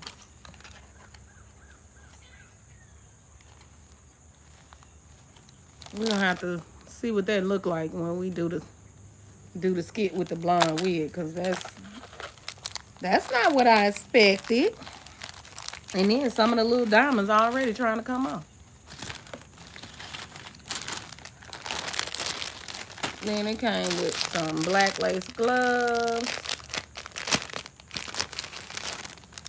Ooh, now they cute, but I still wanted that hat.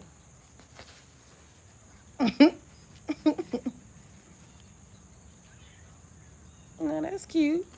Ooh, look at that. Ooh, oh. Okay, so these are cute. And then it also came with pearls. Clutch them. So, oh, and it came with some little pearl earrings too. I didn't expect that. I have some big pearls. I have a triple pearl chain necklace, but I thought this would be good for I got a short granny wig, so that came together. The gloves with the necklace, up with the little hat, with the little veil piece that go over your face. Oh, see, it's already getting caught. I thought it was one piece as a hat. So that's very cute. Okay. Let's see what else I got here. Oh, I got these foam rollers. So I got this black wig. And I'm going to put these foam rollers in there. And we're going to do something real funny with that. I'm going to show you that. Okay. All right, now this. Now this is the look. I got that one of these on under here. This is the blonde. This is my blonde wig. Okay.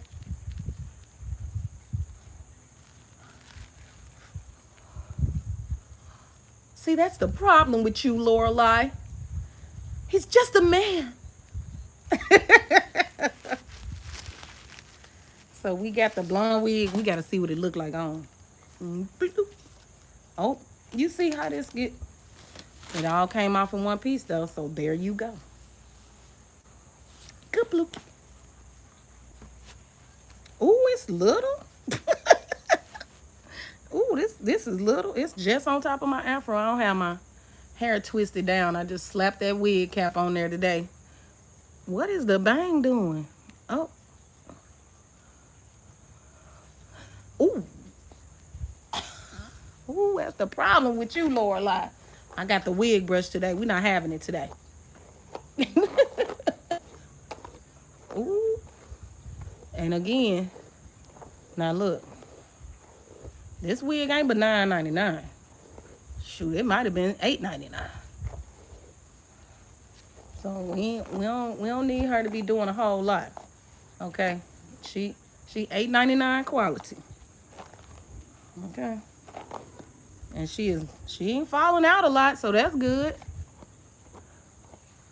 Ooh.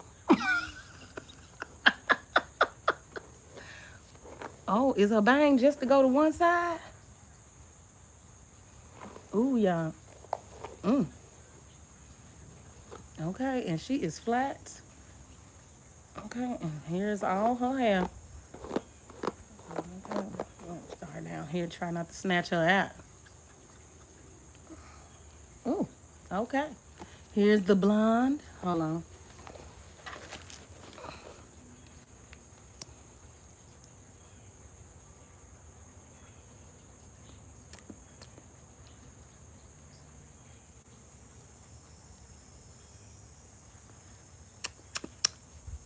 Ooh, I think I went off the road. Oh my God. Okay. All right, so here's the blonde wig that you'll be seeing. If somebody got blonde hair and they do something silly, I'm going to do it too. And I'm going to put this on and do it. Come into the light, Carol Ann. Come into the light. Okay?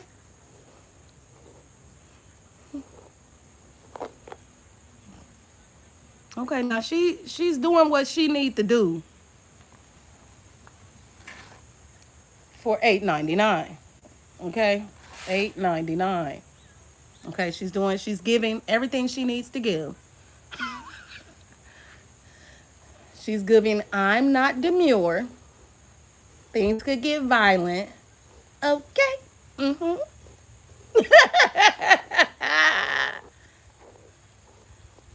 And now the bee want to play with me. Why? Why are you dancing around over here? Ain't nothing but wigs over here. Okay, sir. Go. All right. And there she is, you guys. She's doing her thing. Okay. $8.99.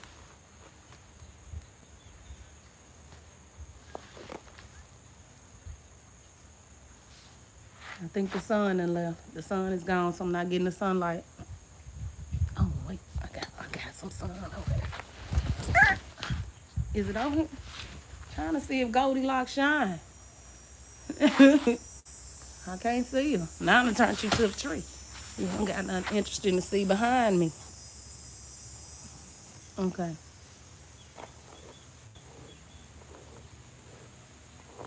Mm-hmm. She real soft. Really soft. It does not feel like a bad wig. It's real soft. Ooh, look how the curls jumping. Okay. Love her, kiss her, miss her. That girl is poison. Hold on. Let me get. Oh my goodness. And when I tell y'all this butterfly thing is over here eating my hair up.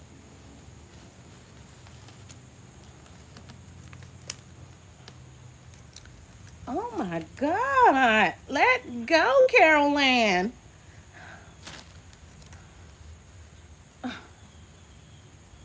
Oh my God. Okay. Okay, go. Now this is gonna need to be I don't know, but we is gonna put it back where we got it from because it wasn't bothering nobody over there.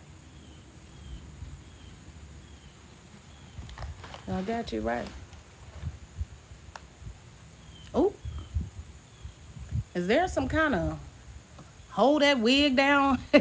What is it called? Flyaways gel or spray or something? Because these things be flying into my lips, sticking into my lipstick. Okay, what y'all think? He's just a man, Lorelai.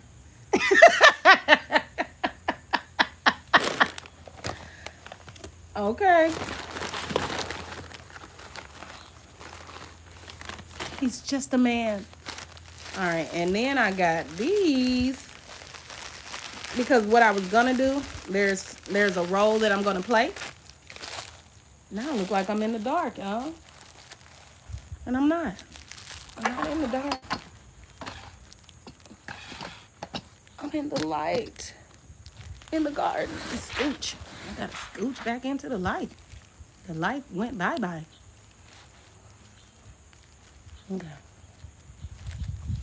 Oh, and these are falling down, so let me put this down. Oh, they slipping off the caftan. It's silky.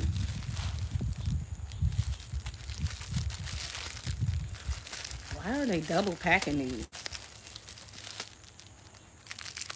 Man's like, you know what? We need 4 jobs on this. We need somebody to put it in this. Then we need somebody to put it in this. And then we need you to put it in the overall bag. And then we need you to put it in the shipping bag. Okay, so these are nail rings. Ooh, that's pretty in the light.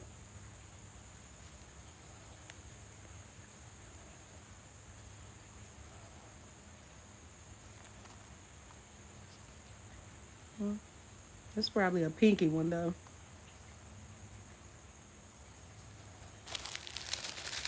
If they weren't in all this freaking plastic. Ooh, this one has colors. Ooh. Can you see that? Ooh, it has a little bow. Yeah. Well, I got my nails done in Canada. And you see how they left my nails? When they came off, they came off. So I guess I should have went and gotten them taken off. Ow, that is too tight. Ah. I was hoping they was going to come in a box and just open it up and all these pretty little things just laying in there. But no, chair. No, they are individually wrapped as if each one is a gift. And then I'm trying to do it with them on my hand. Oh, this one is a little crown. Can you even see that?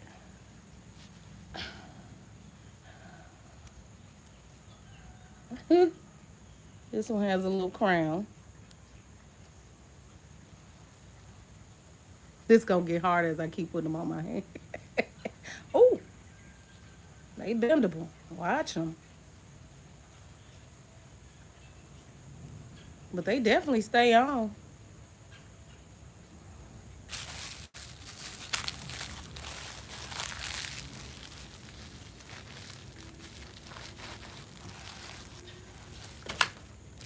Everybody's slipping away.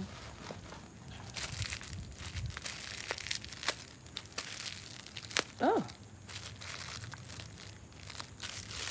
Nah. This one has another crown. I'm gonna be chasing these papers all over the yard. Oh my goodness.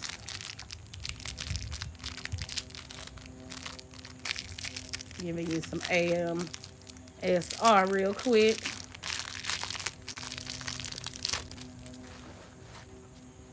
Oh.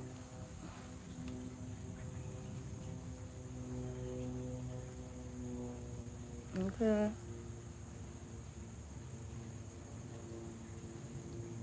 One more.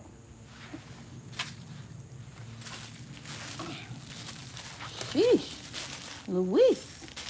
Is that all of them? No, it's another one in here. Okay, I gotta try to make a dip in my caftan so they don't fly away.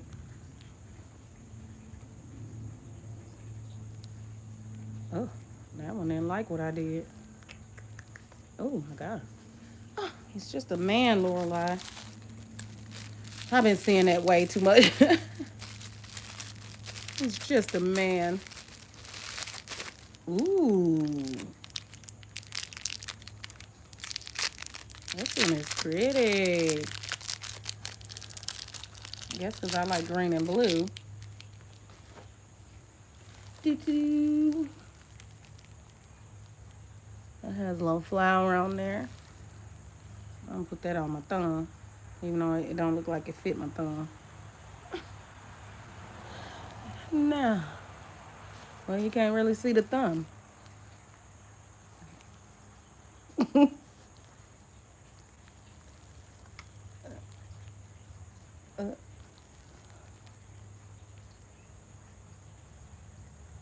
isn't that cute?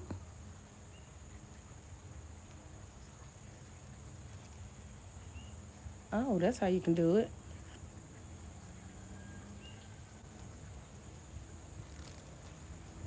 That's cute.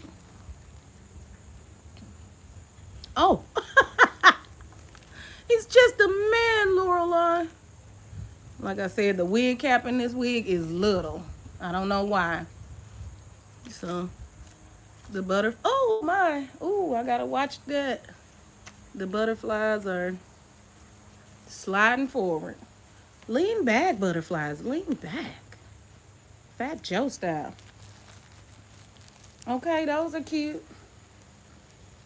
And there are more of them. Ooh. Y'all, let me take these off. Here's a, oh, this one is really cute. Oh, if I can get it out of Savage packaging.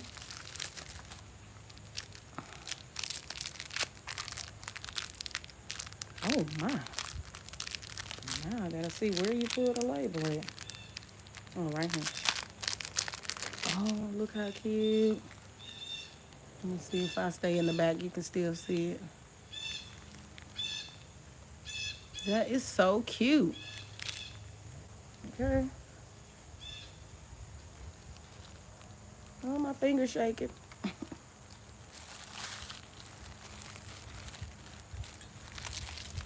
Ah. Okay, that's empty.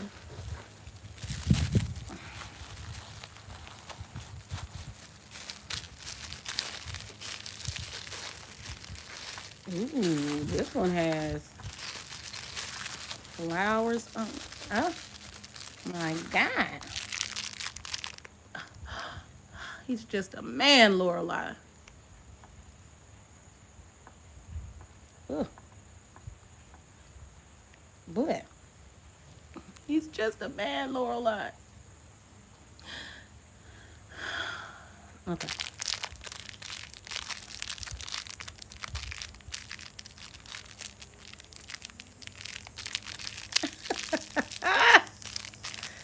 I thought this was frustration-free packaging. Okay. I'm trying to show you the little thing so cute. Let me see. I'm gonna stay behind it. You see that?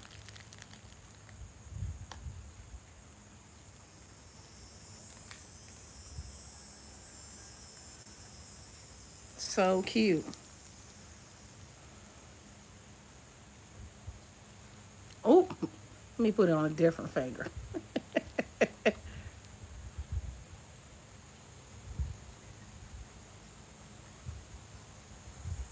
Yes. Ooh, the sun. Blondie. Okay. I have a few more. Ooh. They are so pretty. Look at this. My favorite color.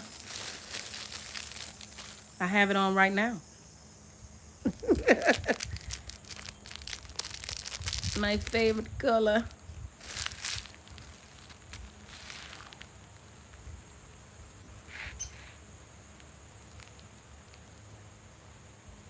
pretty. That one really showed up really well. I'm gonna be chasing these little wrappers. I'm trying to put them in this cup holder next to me in my camping chair.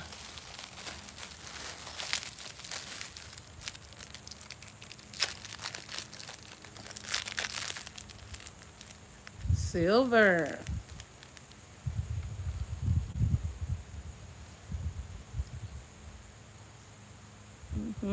Ooh.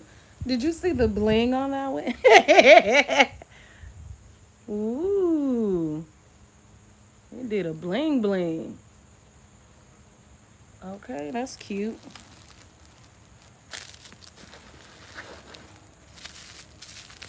All right.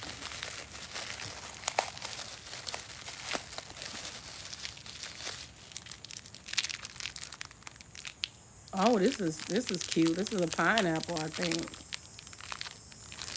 That would have been cute too. I'm sure they have those. This is a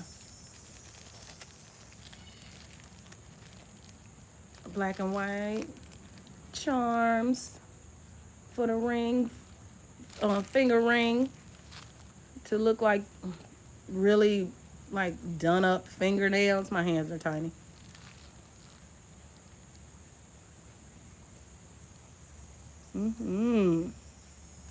I'm seeing glare on my side.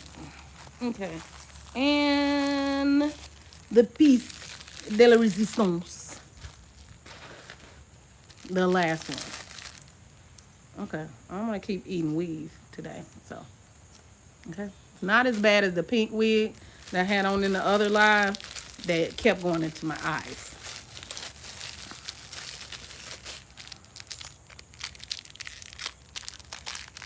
A little more ASMR. Ooh. Oh, stunning. Oh, look at her. Stunting. Okay. I don't think I have all of them. Oh, there's some blonde wig. See. And none of them look alike, so they're all variety. Okay. They're all of different varieties.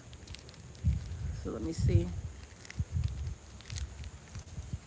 Oh, where's that green one? Ooh.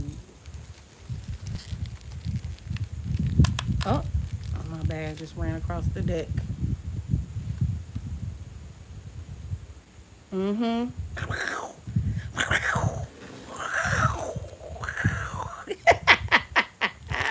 They cute though, right?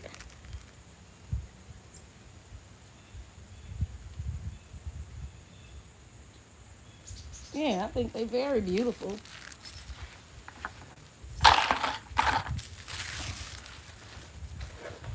All right.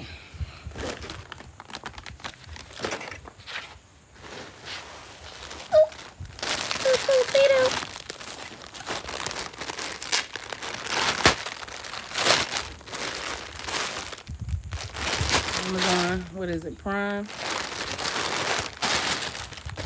Oh,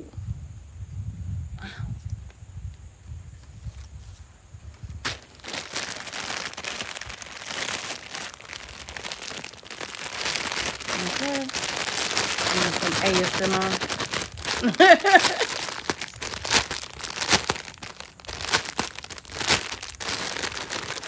Ooh, very cute. You see that in the sun? The sun is the sun is back where we were initially. Well, not so much so because I had the fountain in the back. Now the house is in the back. Try to get back into the sun. Okay. Am I back in the sun? He's just a man, Lorelai. Have y'all seen those shorts where they're cooking and he's just a man, Lorelai? I love that because I love old movies. Even though I think that was from Gilmore Girls. Not an old movie. Ooh, girl, don't tell me you do a good ponytail, cause look at that girl with them Daisy Dukes on. I mean, Farrah Fawcett hair was flipped back, baby. It was none of that. So I guess you can clip this hat on, just straight into the hair. I'm gonna clip it onto the headband that it came with. Well, which way do I want you to be?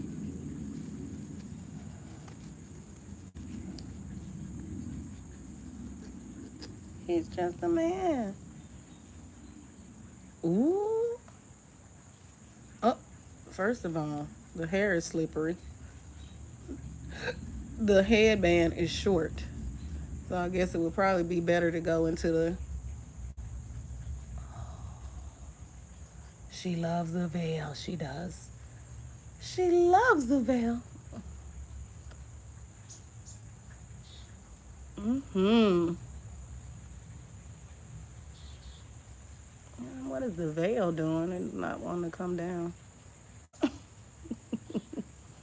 She loves the veil. She really does. Anyway, it's fresh out the box, so I'm going to have to fix it up and fix the wiring. See how it's popping out? But it's very cute. He's just a man, Lorelai. Simply a man. She could have walked into any office, but she chose to walk into mine.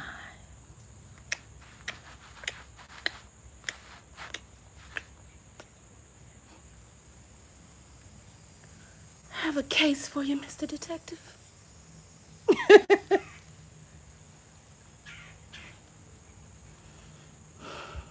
Okay, I like this. This is cute. Very cute. And it's tan, something I don't do. I was trying to catch a gap in the sun so I could show her to you. Okay.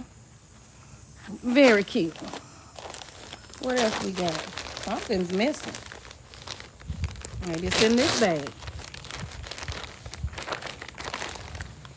Oh, yes, she is. She's in this bag. Okay, that means I'm still missing some stuff. So not all of my order came. Okay. So here she is. I thought I ordered 2 caftans. So goodbye, girl. We a small wig cap.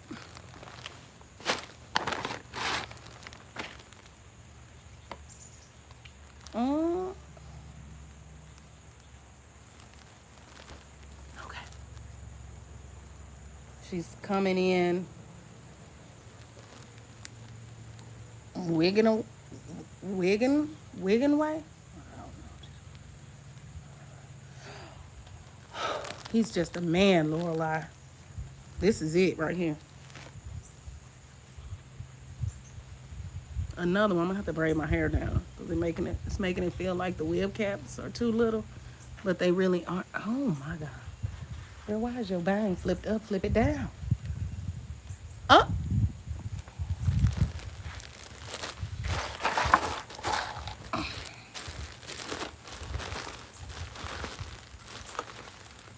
Oh, okay.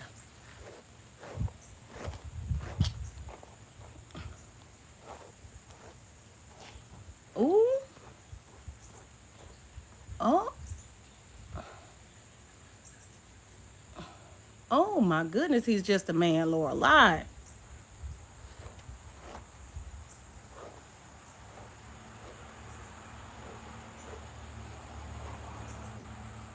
Oh, that's blonde hair. I got gray and blonde in this wig brush, baby. Okay, he's just a man, Lorelai. What do you want from him? Okay, this giving the mullet hairstyle that's coming back. In case y'all ain't abreast, the mullet is back. Okay, it's back. Okay, y'all can stop laughing at Dana Carvey for his mullet wig that he graced us with for years, got us laughing. Because they back. They back. Okay. Shoot, I'm pretty. Okay. He's just a man, Lorelai. Just a man.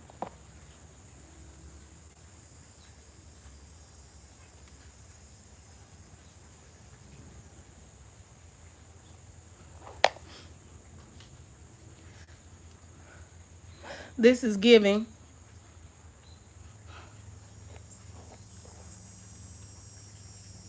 Man with a Mistress on Lifetime Network, 1978. My husband's having an affair.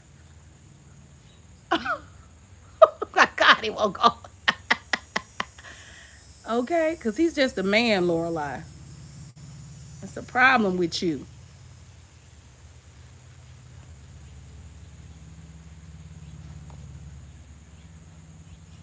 Okay, it was about to give Aretha Franklin, and then it was trying to give Tina Turner.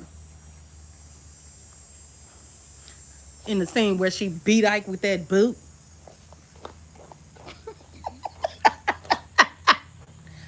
Get into it. He's just a man, Lorelai. Okay. My mama know she was cute with that feather hair back in the day, baby. Uh-uh. Yes, Miss Sophia. Yes, Miss Sophia. My mama used to wear feathered hair back in the day, baby. Sure did. And was cute to death with it. Okay. I used to really love my mama's style. So, and I probably have a lot of it right now in my 47 years of age. He's just a man, Lorelai. Good grief. What do you want from him? Lorelai want everything. Okay? Everything he got. Oh, let me give you neck.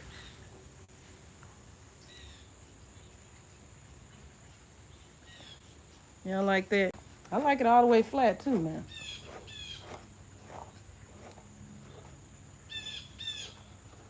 All right, little birdie, just don't poop on me, okay? I ain't doing nothing shiny down here. Hopefully I'm not too shiny. Okay. Sorry, Lorelai. He's just a man. Uh-oh. Where the ear gap at?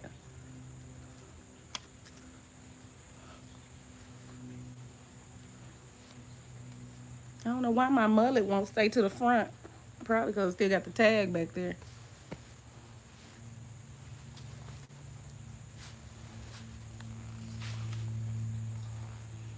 Oh, it's a sun gap right here. Let me see if I can get in it. Am I in there? Ooh.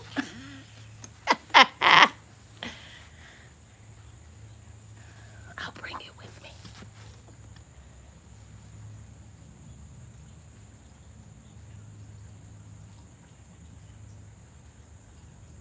He's just a man, Lorelai. Yeah.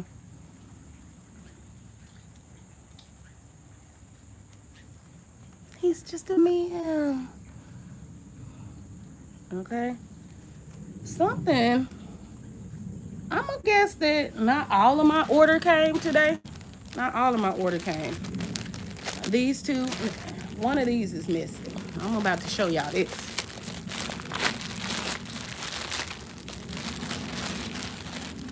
I've been caftaning it up.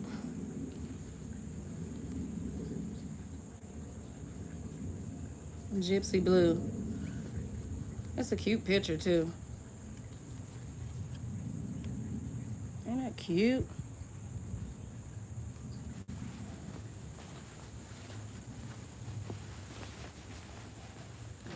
Gypsy blue. I'm gonna back y'all up. I came prepared, okay? I came prepared today. See, I waste tea all on my caftan.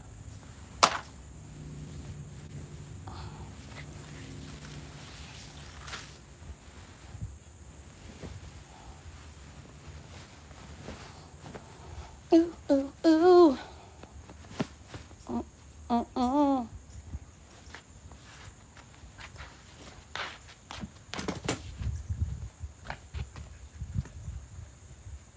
He's just a man.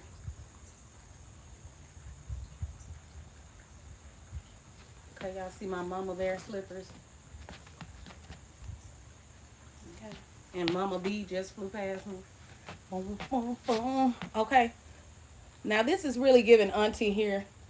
Auntie, she ain't playing with you. She about to come outside with a switch. Okay. He's just a man, Lorelai. Oh, hold on. I'm gonna take y'all with me.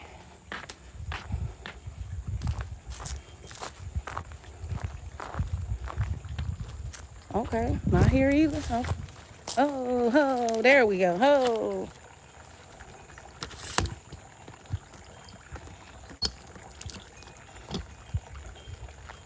He's just a man, Lorelai.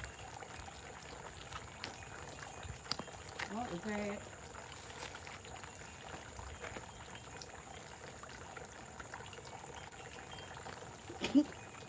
We got a print down here. I got a t-shirt, some pants on. He's just a man, Lorelai. Okay.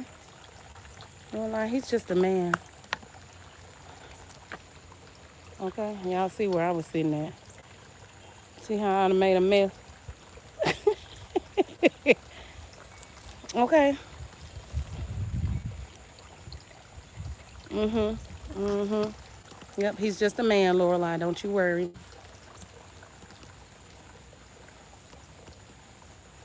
Okay, and I think this one was $6.99, y'all. This wig, the mullet. I can just imagine. They don't sell those feathered ones. I'm sure somebody got them. I just didn't find it. Okay. I was looking for a dynasty wig.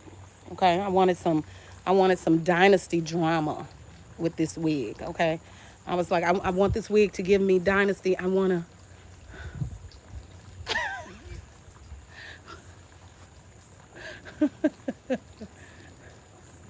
Okay, with the caftan. Okay, gotta watch my bench is back here behind me. Okay, that's real cute.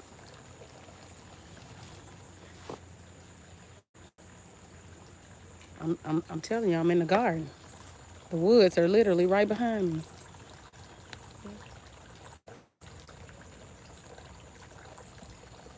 Okay, I'm in the garden. Near the waterfall. I mean the water fountain. You see that? I have an electrical fountain. Yep. All the way up. All right, let's go back where we came from. Ooh. When I step into the light, Caroline. Come into the light, Caroline.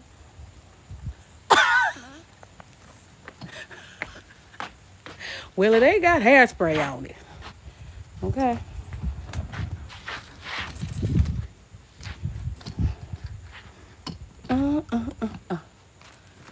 What I did last time. Hold on. I hope I'm not spilling y'all too much. Okay.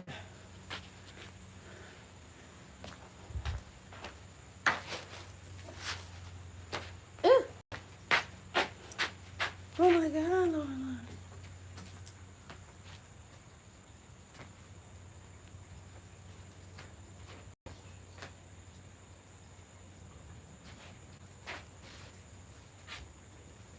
And this ain't the one with the ones everybody wearing with the long and draping arms.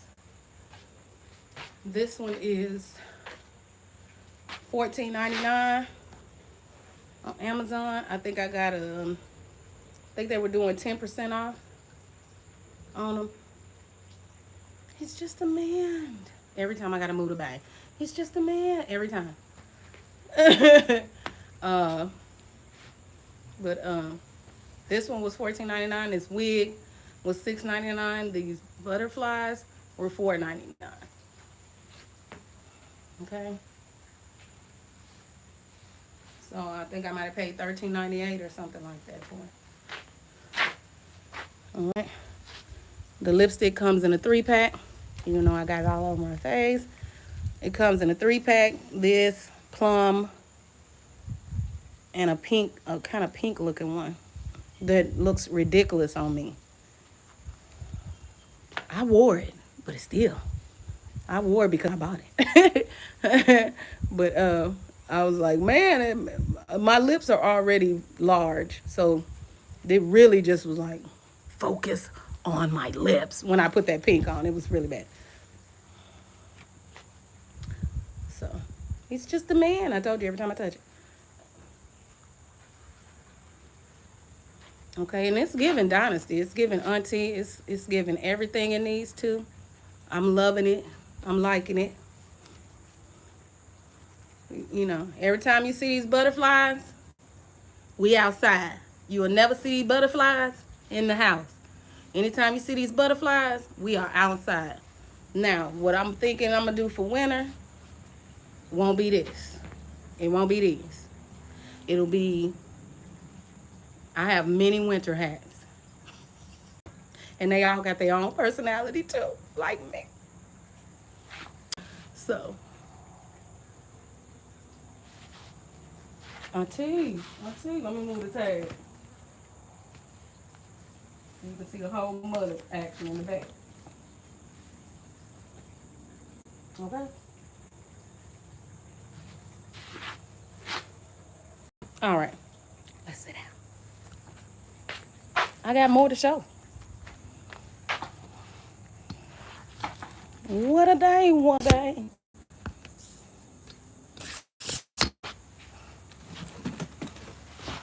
All right. I'm back in frame. In the new caftan. And let's see if I can spill something on the new caftan so it can join the spilled on family.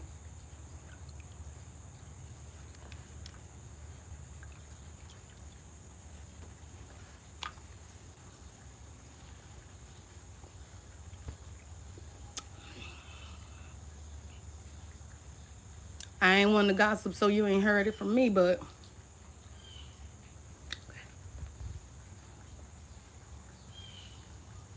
and that's chai tea, spiced tea, chai latte, whatever you want to call it. I gotta cut this off. I think it just kind of loops off, so I don't think it needs to be cut off. But that's gonna be cute. It's just a man, you know. Her mama was very rich, and she acted like it. Okay, very snobbish. She didn't want her daughter to be alone, so she put a lot of pressure on her daughter to be perfect. She was ashamed of her for having that baby. I'm talking about Gilmore Girls, right? Having that baby outside of marriage. All right. Oh, maybe this is it.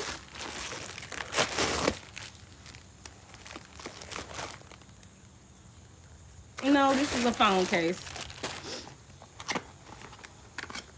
So that means I'm missing a caftan. It didn't come yet.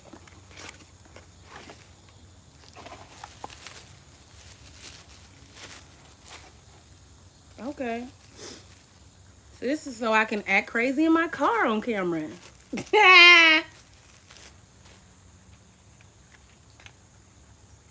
How's that work? Oh.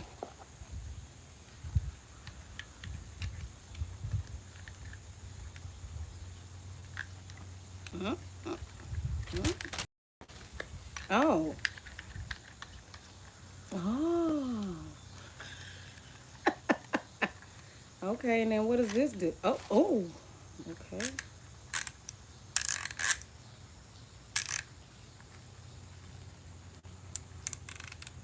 It just clips in from here as short as this is. Oh.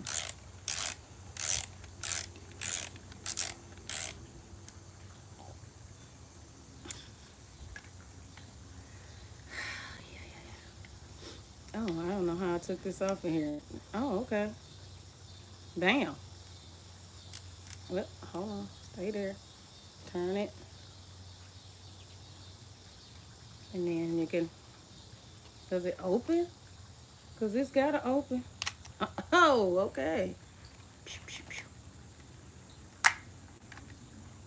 You just pull this down. Look, I'm trying to make sure ain't no button for that before I tear it up. Okay. And then you put your phone on there. Swivel it up. Swivel it down. Swivel it all around. All right. That's going to be fun.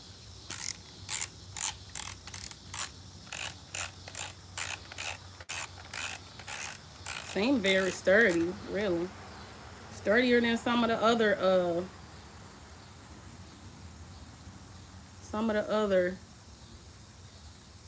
phone cases that I bought. It seemed more sturdy than those. I mean, not a case, phone holder. The holder. Okay.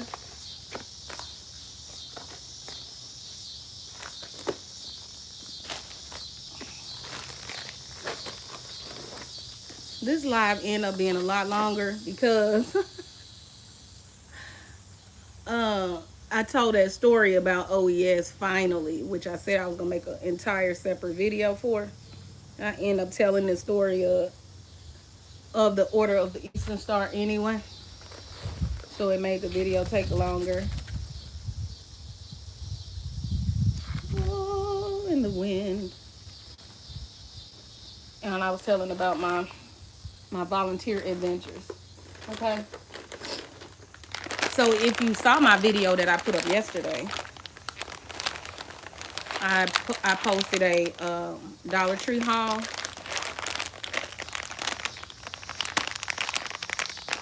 And I bought all these vitamins yesterday.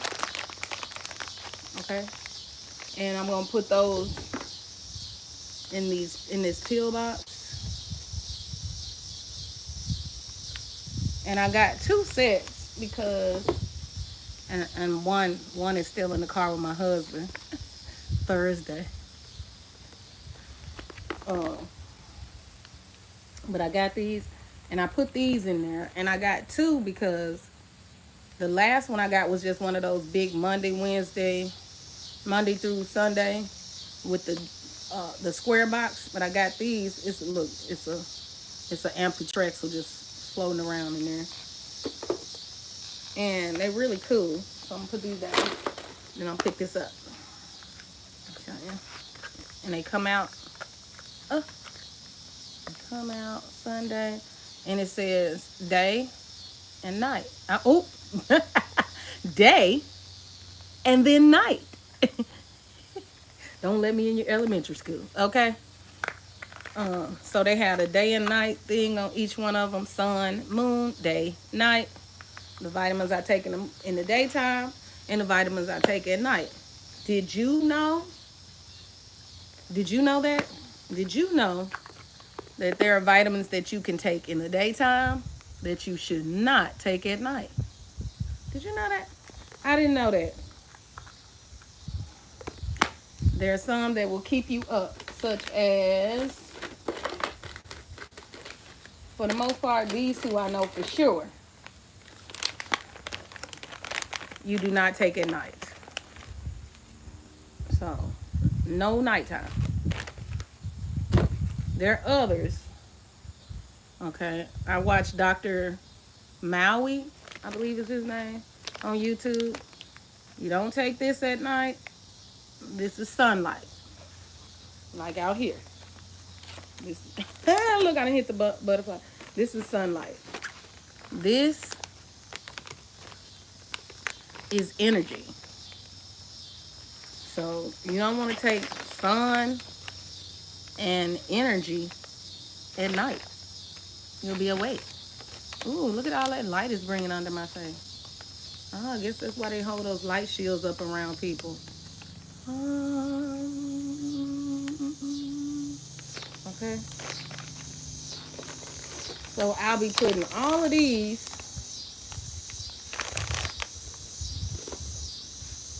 into here, and I'll be making a 2-week supply of these. Okay.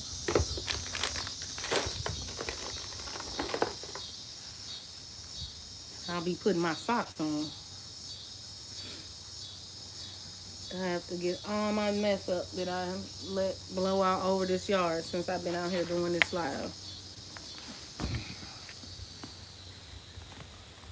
I'm putting on my unicorn socks. See, they got a little unicorn on me.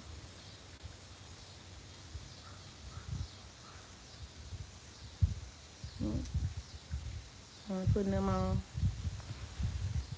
my paper toes. On my purple toes. Okay. Ah, nice warm feet. Caroline. So that means that one of my caftans did not come. Sure, that ring was out of there.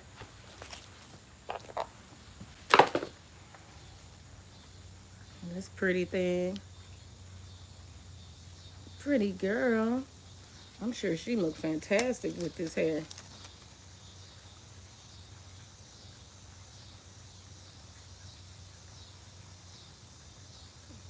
Mm-hmm. He's just a man, Lorelai. Good grief. Okay. Oh, got in my eye. Oh. Okay. All right. I'm picking my mess up.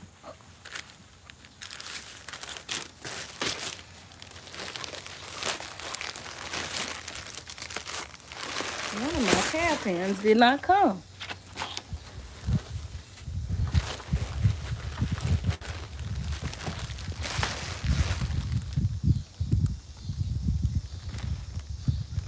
See, already done went wig crazy.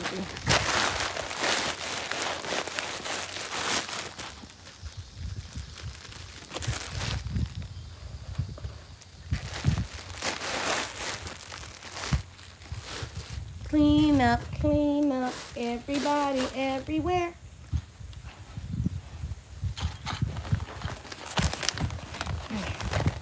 Clean up, everybody, do your share. I thought I had another tea hat too that was coming. Sorry, that wig went back into my eye. Make me start scratching my face. Okay. And so I had another tea hat. I don't know if I actually went through with that. I put things in my cart and take them right back out. I'll be just window shopping online. Ain't gonna keep none of them. Put it in there, take it right back out.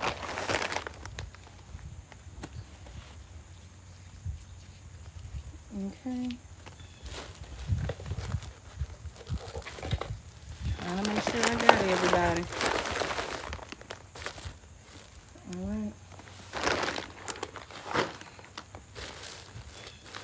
She had a bag. She came with her bag. Oh no. Coming to the light, Caroline. I'm have to put her in her bag. I think my other wig bag and ran across the yard. There it go over there. Okay.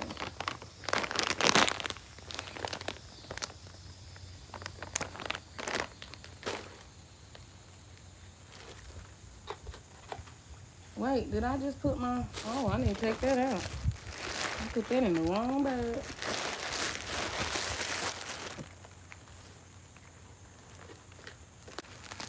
So, I'm going to put up my grocery haul video today. Show y'all that. He's just a man, Laura. Oh, this is both of the tea hats. Because this one would end up being a clip. So that means I have a caftan that didn't show up yet. I'm supposed to be getting my lunch bag out of there. Okay? Because when I say sayonara to y'all, I'm going to be saying hello to Mary. Her name is Mary Jane. She is my main name.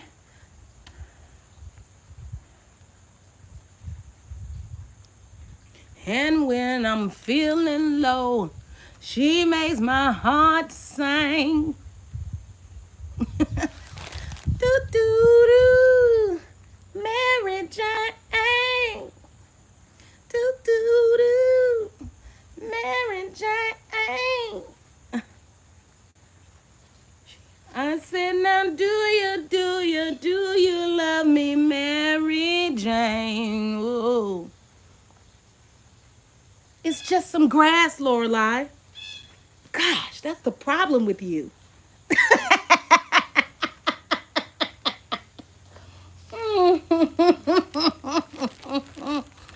That's just the problem with you, Lorelai. Be nice. The end. Okay?